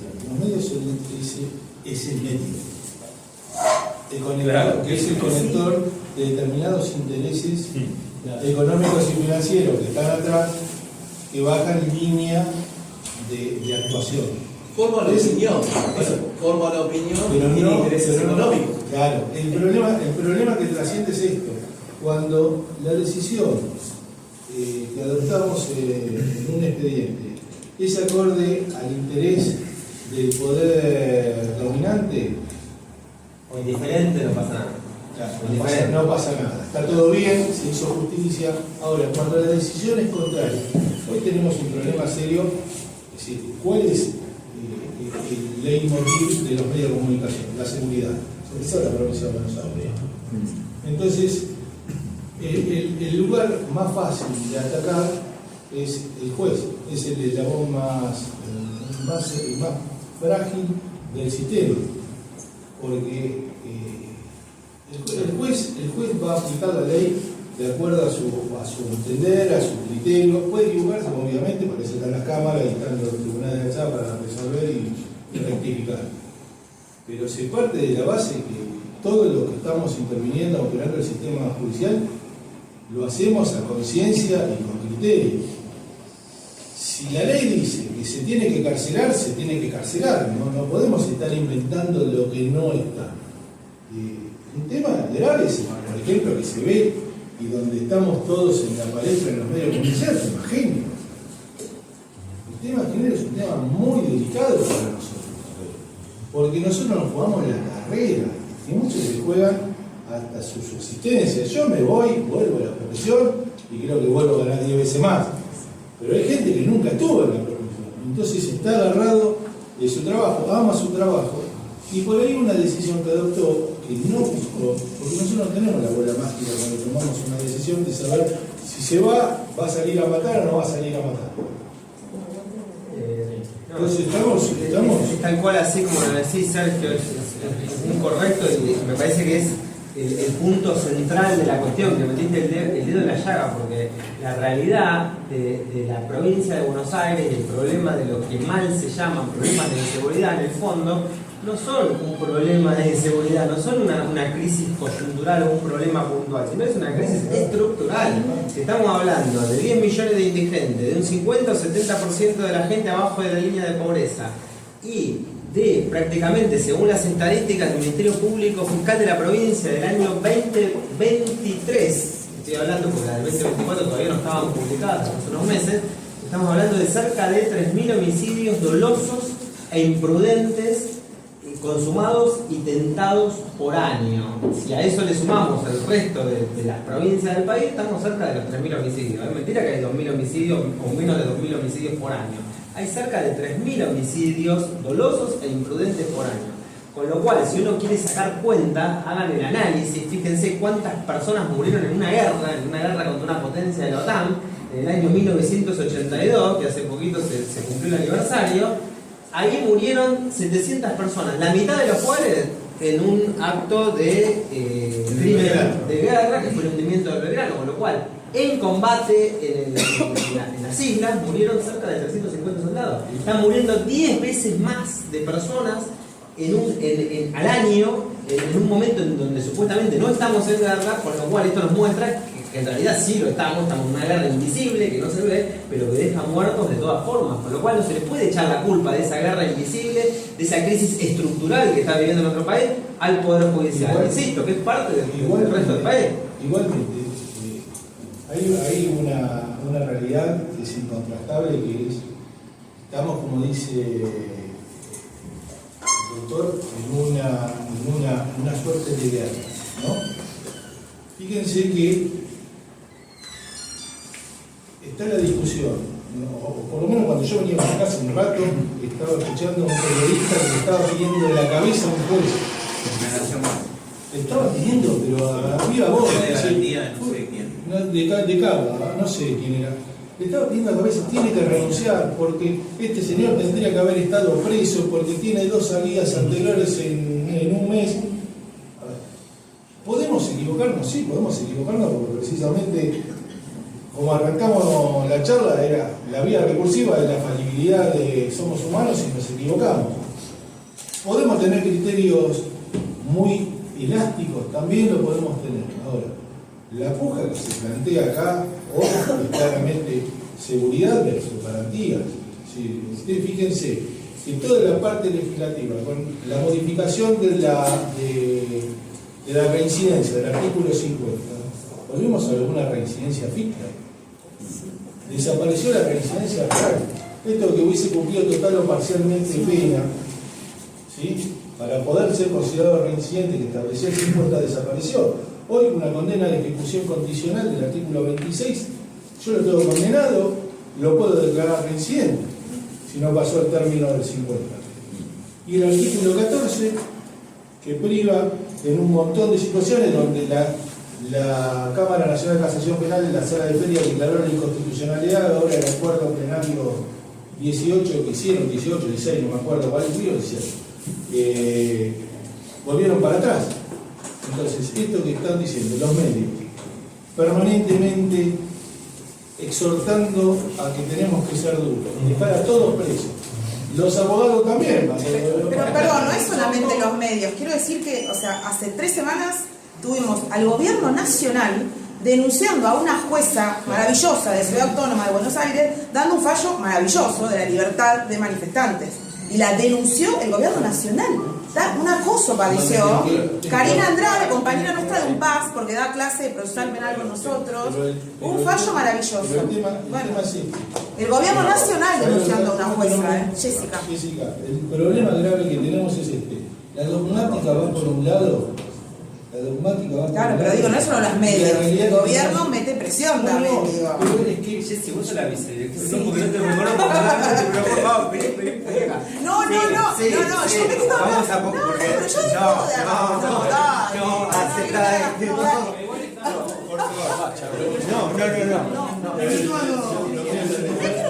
No, violencia de género. ¿Cuándo necesitamos la participación femenina? Vení de este lado, que necesitamos de este lado. Me quieren acá. Igualmente, vamos a hablar del rol del abogado, no en tal sentido, sino vamos a ver lo que es el rol del abogado en lo que es la defensa de nuestro cliente, ¿no es cierto? Cuando uno establece una defensa, puede ser una defensa jurídica y también es una defensa mediática.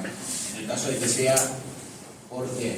Porque lo que uno trata de hacer es generar una mínima presión o una máxima presión, ¿no es cierto?, a las autoridades judiciales para que las garantías constitucionales que a veces no suelen dar en su máxima amplitud se realicen.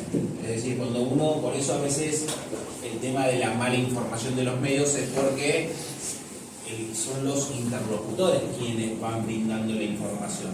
Y ahí está el rol del abogado, ¿no es cierto? Por eso hay que tener cierto cuidado en cómo va uno filtrando la información. Hay ciertos casos que la justicia misma filtra la información y el abogado se tiene que arreglar con todo lo que aparezca. Ahí sí. El abogado le sirve.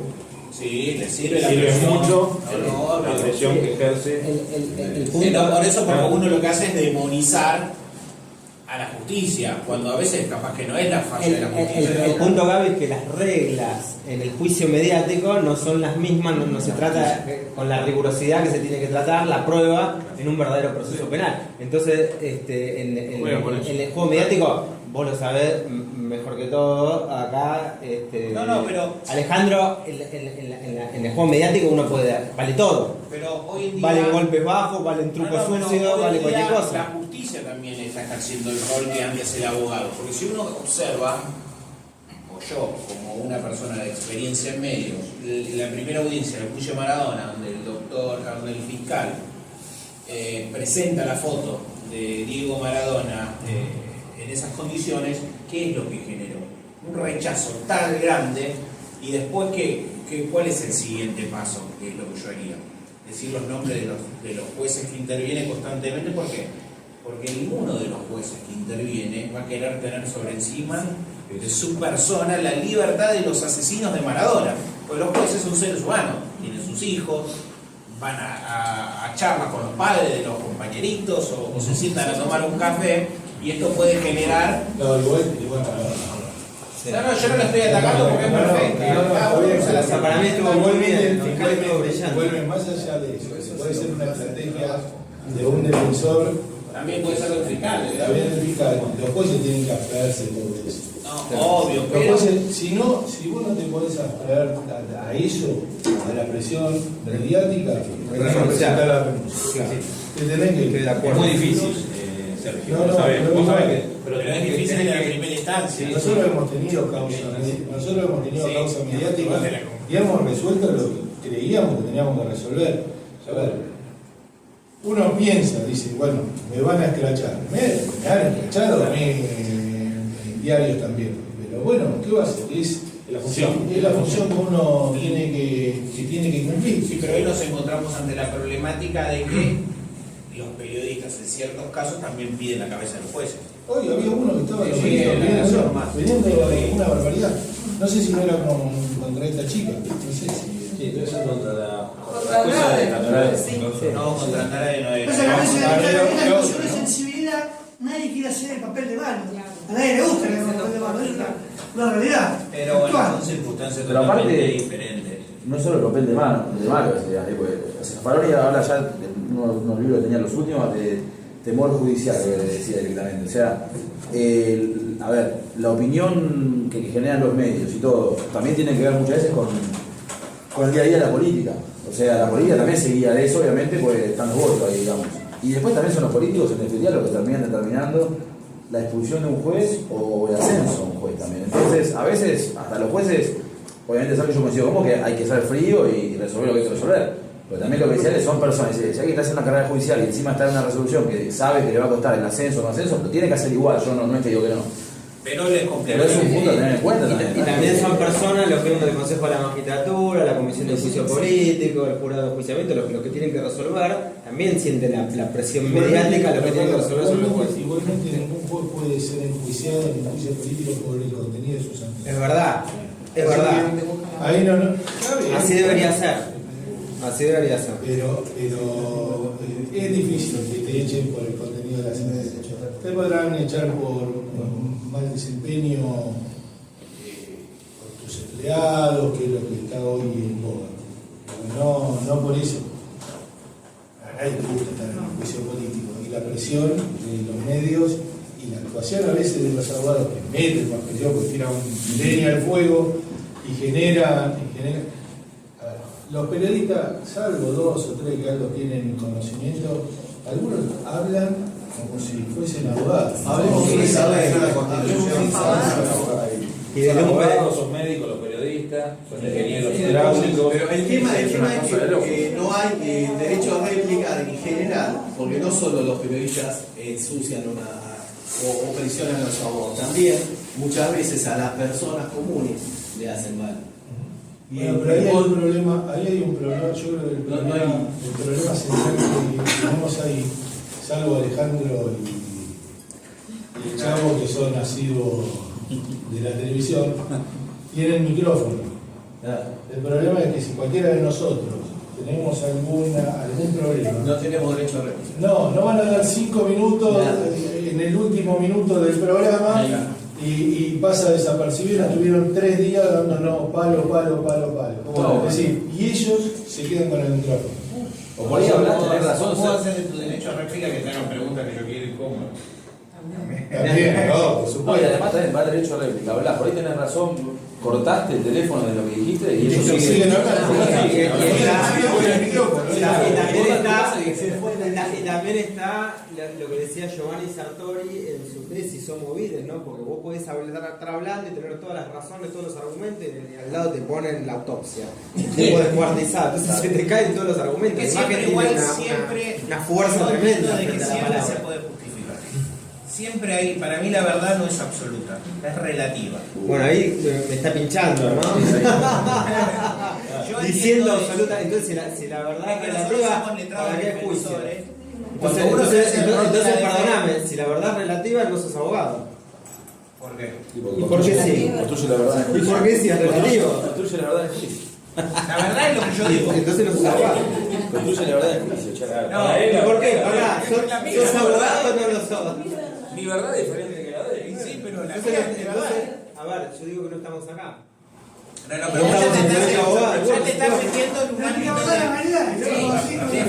¿Es verdad o no? Vos ya te estás- Vos te metiste en el ámbito de filosofía. Vos te metés adentro muy profundo. Vos te Yo lo que metés. digo es que en el tema mediático no es verdad. Decirle que la verdad no es absoluta, justo él. Hay verdades relativas. A ver, por supuesto que si a vos te gusta el té con leche fría, a mí me gusta caliente, lo ponemos tibio y nos gustan los dos. Eso sí puede ser una entre comillas, verdad relativa. Pero verdad es absoluta. Es Esto que es una los- mesa. no, no. Y si no es una mesa, bueno, Pero listo, un tenemos un abogado problema. defensor en Bueno, una dame la llave de tu auto. mediática Dame la llave de tu auto, dame la tiene llave. que encontrar las verdades relativas. Porque Hay yo- verdades que son absolutas. Hay verdades que pueden ser relativas, pero hay verdades absolutas. Si no, dame la llave del auto. No, porque... Igualmente, hablando de verdad, yo tenía un muy amigo mío, lo deben conocer todos, que era José Novelo, que él tenía la verdad absoluta, él no tenía nada más que inocente. Entonces siempre venía y decía, yo defiendo inocente. Y sí, yo también, hasta que no lo mandan culpable también. Pero una verdad absoluta que planteaba. Hay un caso muy mediático que lo llevó burlando, o sea, también es esta pericia, ¿no? Digo, de los abogados, como ellos, que están acostumbrados al manejo de medios, porque no es fácil, te puede salir mal o bien. Está bueno eso, que expliquen cómo se hace eso, porque yo la doy siempre en la facu, la causa de los rugbyers, que para mí la ganó mucho burlando, de verdad lo digo, en su Pero con una verdad previa. absoluta, decís vos. La ganó Es la verdad histórica, que es la verdad del La derecho. ganó toda. La ganó todo burlando porque era el video de la muerte de ese chico, horrorosa, la veíamos todo el día en la tele. Y después, si nos ponemos a ver consideraciones, lo dijo de hecho el abogado defensor en su alegato, porque yo ya lo tengo condenado por todos estos videos que yo sí su alegato, que es muy bueno también, lo pueden ver los Sí, dos sí, igual, alegatos. Una explicación. Pero perdón, te pongo Pero un está punto ganando así, ahí. digo, le doy un punto a burlando, todos los puntos, porque la ganó así.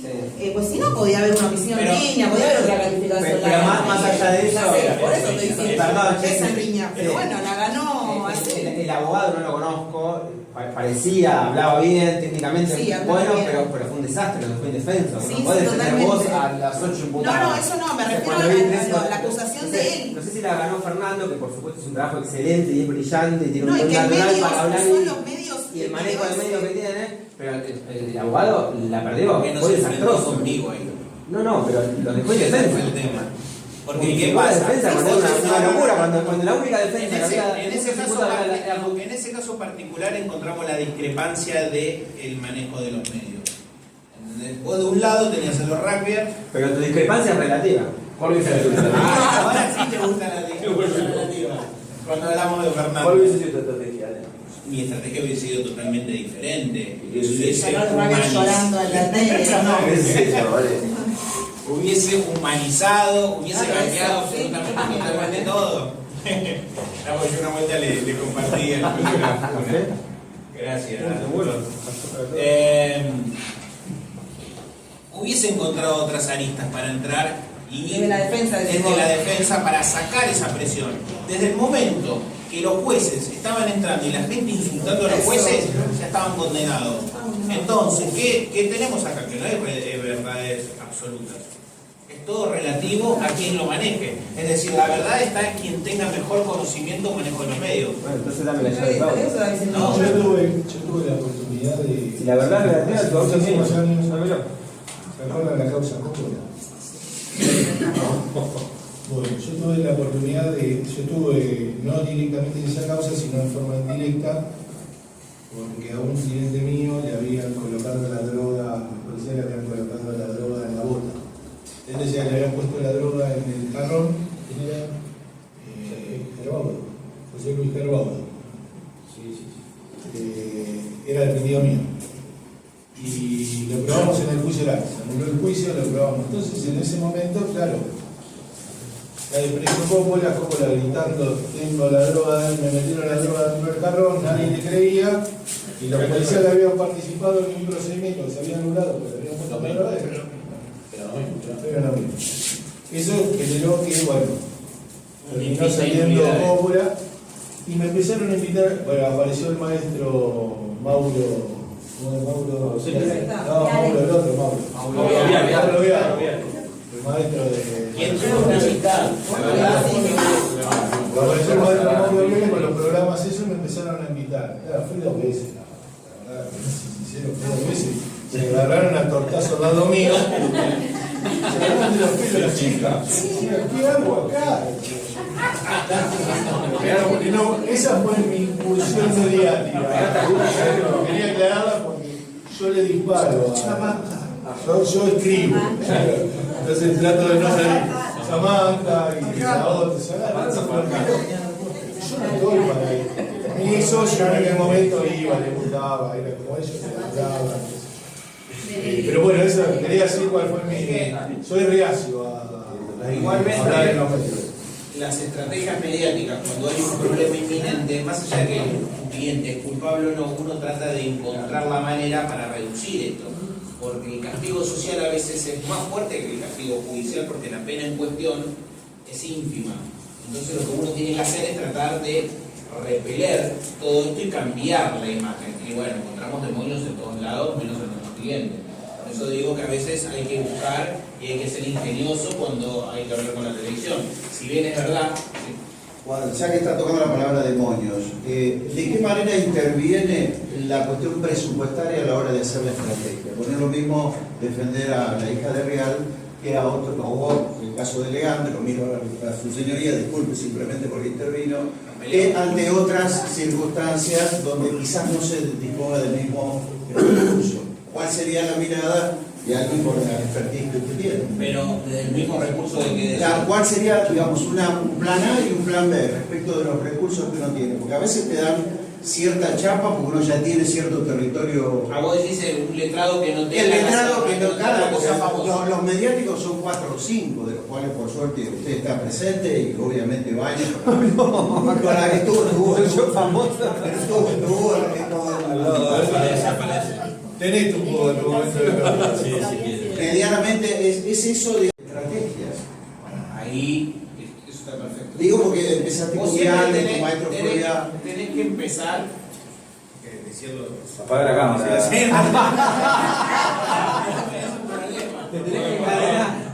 Vos tenés que pensar cómo yo lo que hago particularmente, que capaz que genere un cierto rechazo en el periodismo o en la gente, es tratar de transmitir para un ciudadano común y corriente. Porque ¿quién es quien mira la tele?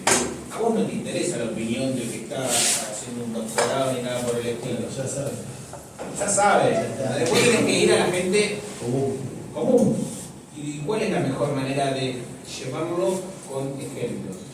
Ejemplos básicos, que te sucedió, empatía, tratar de empatizar. Lo que suele pasar es que los abogados, que no son médicos, que no tienen cierto manejo, se ponen nerviosos porque es complicado hablar ante los periodistas, ¿no es cierto? Porque uno se sienta y son 200. Vos tenés un montón de estrategias y vos, para evitar esa situación, porque te pongo un ejemplo, no vas a un piso de un programa.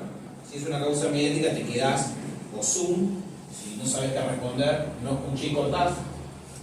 El botón de sección se llama. Ese se llama recurso de sección. Pero bueno, para que no es una salida rápida y dejarlo.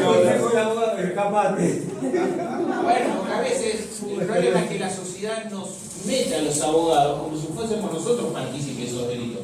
Pasamos a ser como si yo hubiese salido. Sí, hacen juicio moral. Copartícipes. Hacen juicio Como moral. si yo fuese partícipe de eso, yo estaba en mi casa, no sé qué lo que está haciendo. Uno sale y bueno, que dice inocente lo primero.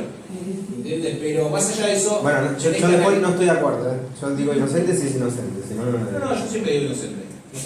Hasta que no haya una condena que diga lo contrario. Yo digo la verdad, si no es inocente no lo defiendo. O sea, o no lo defiendo con el mismo énfasis. Claro. Lo defiendo en la medida de lo justo. A tu pregunta es tratar de buscarle la vuelta para que esa historia sea linda, corta, para tampoco salir, sea entendible y empatice con la gente. Vos siempre tenés que buscar un rol empatizable.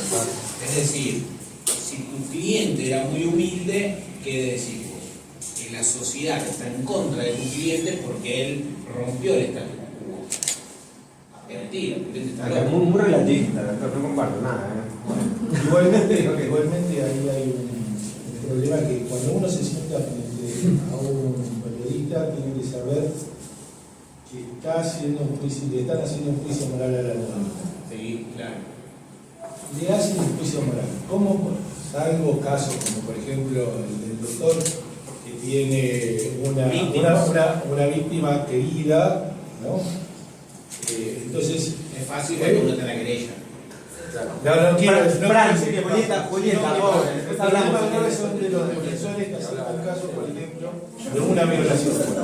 Entonces se le cuestiona cómo usted puede defender como si el defensor fuese, él tiene que estar en algo que va a venir esa pregunta en algún momento, va a venir el reclamo diciéndole usted es un inmoral porque no puede defender y nosotros no somos, nosotros hacemos un trabajo, somos profesionales del derecho y cuando terminamos nuestro trabajo nos vamos a nuestra casa y seguimos nuestra vida por como eso, tiene que ser. ahí tenés el rol diferente. Cuando vos estás en la querella, y es fácil. A ver, ningún periodista te va a salir a matar, nadie te va a salir a matar, todos te van a contener a tu clienta, sos un fenómeno, todo lo que digas está perfecto. El problema es cuando vos te encontrás con un sinfín de acusaciones y vos no podés. Si bien hay ciertos abogados mediáticos, yo lo he criticado públicamente, lo digo acá porque lo he dicho también en medios de comunicaciones, critican el accionar de sus asistidos, yo entiendo que eso es una falta ética, los abogados nunca podemos poner en una peor posición del derecho o peor posición a nuestros asistidos. Es decir, si uno lo acepta, y bueno, se la tiene que bancar lo que viene, ¿no es cierto? Igual hay una banalización del trabajo del profesional. No, eso es lo que pasa en la sociedad, que no entiende cuál es la función, pero eso es un problema también de los periodistas. Pero también de los abogados. Porque el código de ética dice que yo no puedo estar hablando de una causa que no es mía. No, bueno, eso pasa muchísimo también en los opinólogos. No se puede estar hablando de causas de otro colega, porque es pasible de sanción en el colegio de abogados. Y se ve habitualmente que todo el mundo habla de cualquier causa, se mete y no pasa nada, porque no actúa el colegio de abogados, no están actuando. Entonces, por ahí le puede generar al propio letrado que tiene la causa, le puede generar un grave perjuicio lo que está diciendo otro que no sabe realmente lo que está pasando en el expediente y que está tomando publicidad a partir de referirse a una causa que ni siquiera sabe cómo es el de la carátula. Bueno, esos son los famosos opinólogos, los que saben todo. Pero bueno, también hay que entender que muchos letrados quieren hacerse un nombre o quieren ir a la tele y bueno, capaz que entran en ese rol. Yo no lo comparto, la verdad no me gusta criticar colegas, por eso yo no opino de causas que no son mías. Si usted, cualquiera que me vea en televisión, yo hablo solo de mis causas. No, cuando me preguntan de otras causas digo lo que hizo está perfecto, porque normalmente son abogados que son amigos míos. Menos burlando lo que hizo está perfecto. No, pero Fernando no yo decía, por la hora, si vamos cerrando, hablamos 3 minutos cada uno, me gustaría escuchar también antes de eso la opinión de una persona que no es abogado, pero que tiene muchos medios, mucho manejo de medios de comunicación, que es Víctor. Me gustaría tu mirada desde los medios, o sea, al revés, a la inversa de lo que estamos hablando. Estamos hablando desde el derecho hacia los medios. Me gustaría saber la opinión de los medios hacia el derecho y después un cierre cada uno de 3 minutos y que termine Jessy, la vicepresidenta, la vicedirectora del Los medios de comunicación es el cuarto poder y no sé si no es el poder más importante. Seguramente. Porque es el formador de opinión. Imaginá que te dirige para allá o te dirige para allá. ¿Qué pensás, Víctor, vos? En esta aldea global, naturalmente que estamos totalmente atravesados por los medios. Naturalmente uno cuando está escuchando estas opiniones, y muy bien lo que dijo, por supuesto, el abogado Burlando, de que ya habían sido, no el abogado, sino el abogado de los rappers, que justamente ya habían sido condenados precisamente por los medios. Entonces, claro, también hay una sed, a veces, como decía muy bien también, de ser mediático. Porque, como dijo también excelentemente, y creo que esto lo tenemos que recuperar, el ser mediático apura la causa o lleva la causa hacia un punto para que ésta tenga la prontitud en cuanto a la resolución o a la condena pública. Por eso creo que también lo que dijo aquí el colega es muy importante en cuanto a cómo uno va armando esa causa y cómo va logrando cuando se enfrenta a los medios. Es verdad que no es nada fácil hablar ante los medios. Me ha tocado a mí llevar a abogados, a prestigiosos conferencistas, docentes, investigadores, a medios y no saberse expresar. Dudar, titubear ante preguntas bastante sencillas o banales, que en una cátedra por ahí lo pueden hacer, pero ante una cámara que se enciende sabiendo que hay una multitud que está escuchando. Así que creo que es muy importante. Te puedo hacer un apartado para los abogados, porque es verdad que necesitan aprender. Ante una pregunta que no sepan responder, llámense al silencio diciendo se está investigando, secreto profesional. Pero esta prontitud, digamos, medios, tal cual, esta prontitud en cuanto a cómo responder con este tipo de estrategias que tenemos en la manga, solamente el que tiene la práctica del medio lo puede hacer. Doctor Cipolla, su cliente es culpable o inocente. Se está investigando, no podemos responder. Es relativo lo que está preguntando. La verdad que sí. Así que bueno, vamos a ir cerrando esta prestigiosa mesa para que podamos también llevarnos Cada uno de nosotros creo que ha tomado apuntes, es muy bueno esto, porque esto nos va a generar una serie de cuestionamientos que vamos a ir trabajando mentalmente a lo largo de esta semana, hasta el próximo encuentro, porque como dije al inicio, este es el primero, seguramente en este año 2025, de tantos otros eventos que va a realizar aquí el Colegio de Abogados de Moreno General Rodríguez y también el Instituto de Derecho Procesal Penal y el Instituto de Investigaciones Jurídicas Adriano Pietra. Así que con todo este caudal y ahora el cierre que vamos a hacer de esta honrosa mesa es llevarnos hasta el próximo encuentro para seguir reflexionando en este conversatorio tan necesario. Sergito. No, simplemente gracias. Espero que haya aportado algo, si puedo aportar. La profesión de abogado es la profesión para mí la más noble de todas. Yo fui abogado, sigo siendo abogado a pesar de ser un rol distinto. Y creo que para la paz social el abogado es un instrumento fundamental. Así que les agradezco mucho no se han escuchado. Cipolla. No, yo de parte de mí a todos los que les recomiendo es que no tengan miedo, no se dejen avasallar por ninguno de nosotros, sean letrados prestigiosos, sean conocidos, sus abuelos hayan escrito libros o hayan sido presidentes, somos todos iguales. Y el secreto es nunca titubear, tranquilo, pueden hacer ejercicio de respiración, de una entrevista. Tienen millones de salidas alternativas, créense ustedes mismos parámetros de donde quieren estar y no salir de ese parámetro, es decir, un cubo de donde no van a salir de esas respuestas.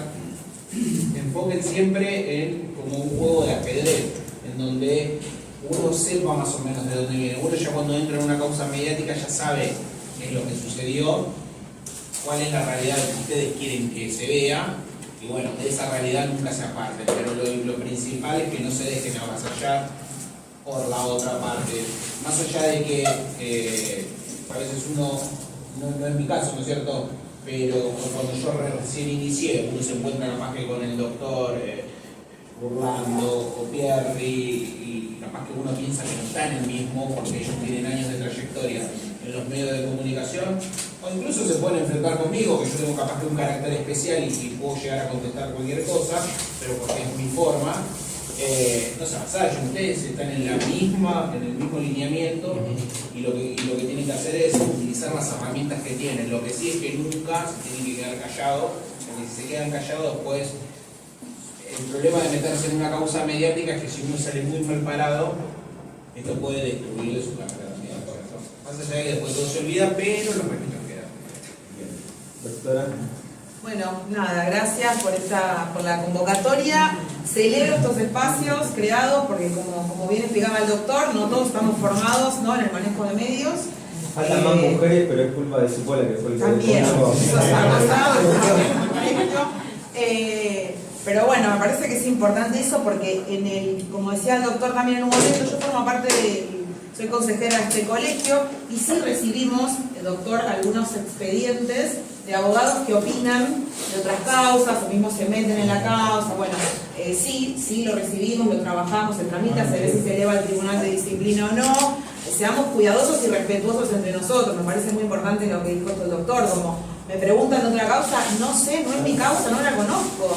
O sea, puedo opinar de derecho en general, nos convocan a hablar de un tema, no sé, ahora está tan en boga, el otro día di una nota de responsabilidad penal juvenil. Hablo en general, ¿no?, de lo que es el problema de la responsabilidad penal juvenil, de las estadísticas del departamento judicial, pero no hablo de una causa en particular. Me preguntaba por la causa de Kim de La Plata. No, yo no voy a hablar de esa causa porque yo no la conozco, que está denunciada la fiscal en esa causa, que yo no voy a hablar, por más que conozca algo de la causa, no me parece pertinente opinar, porque además tampoco sé la causa anterior que tramitó la fiscala, en qué marco. Bueno, digo, eso me parece que, si bien también creo que no todos estamos preparados, ¿no?, para ser abogados mediáticos, pero el que quiera hacerlo, como que tenga esta formación, y también es una herramienta de trabajo, porque ser mediático también entiendo que para la profesión da más trabajo, o sea, nos contactan clientes y demás, que es de lo que vivimos nosotros. Así que bueno, se eleva estos espacios de formación para poder manejar los medios, ¿no? Yo quería agregar algo que me parece fantástico. fantástico que los abogados sean mediáticos haciendo su trabajo y lo que no me parece bien es que los jueces o fiscales sean mediáticos. Eso no lo veo bien porque lo más factible es que el juez o el fiscal no termine bien.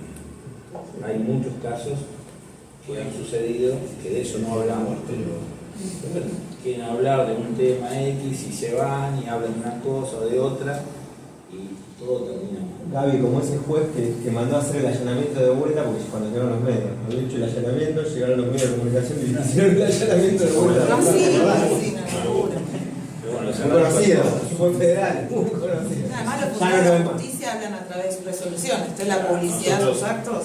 Yo creo que lo importante es eso, hablar a través de las resoluciones y no salir a hablar con los medios de ninguna manera. Esa es mi opinión. Así que les agradezco a todos los que han concurrido acá y un gusto de verlos a todos y poder hablar con ustedes. Gracias. Federico. Nosotros vamos a agradecer obviamente a Ale, al Chavo y a Jessy por la invitación, sí.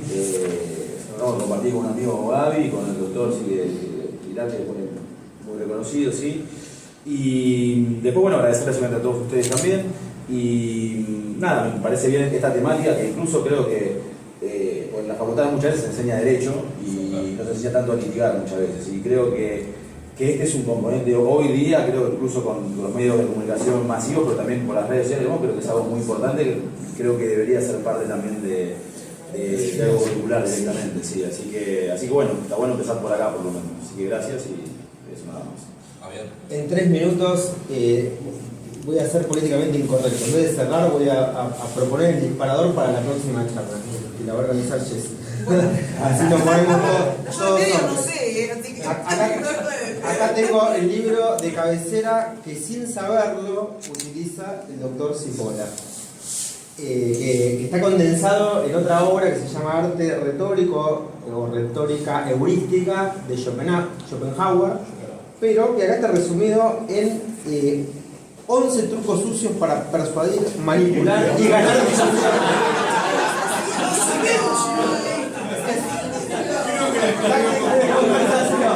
11 trucos sucios. Se los voy a decir no para que los usen ustedes, pero para que los sepan identificar.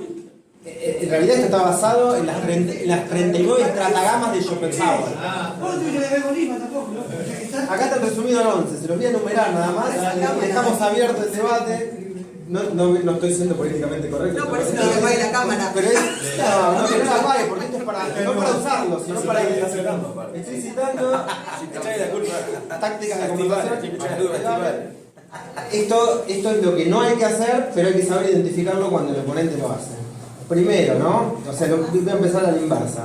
Desplazar la carga de la prueba, lanzar algunas estadísticas, aunque no sean verdad, ignorar el punto principal, desviación, crear un hombre de paja, es decir, cambiarle el argumento del oponente para hacerlo más fácil de discutir, crear un falso dilema. ¿Estás de acuerdo con esto o sos pedófilo? Sí. Crear falso dilema, que lo hacen a cada rato, por eso decimos hay una batalla mediática que no tiene nada que ver con la prueba en el proceso penal. Apelar al miedo, te voy a denunciar, voy a ir al Consejo de la Magistratura, voy a denunciar a la Secretaría de Control Disciplinario y Enjuiciamiento de Magistrados, voy a oficiar al Colegio de Abogados, apelar a una falsa autoridad, usar la falacia lógica de la pendiente resbaladiza que lleva al desastre, y por último, acusar a tu oponente de hacer lo mismo que te están acusando o algo peor, y cuando nada de esto funciona, atacar a la persona y no al argumento, y si no funciona nada de esto directamente, tiene que evitar a toda costa la discusión, que era lo que dijo Cipolla, cortar el teléfono. Bueno, muchas gracias.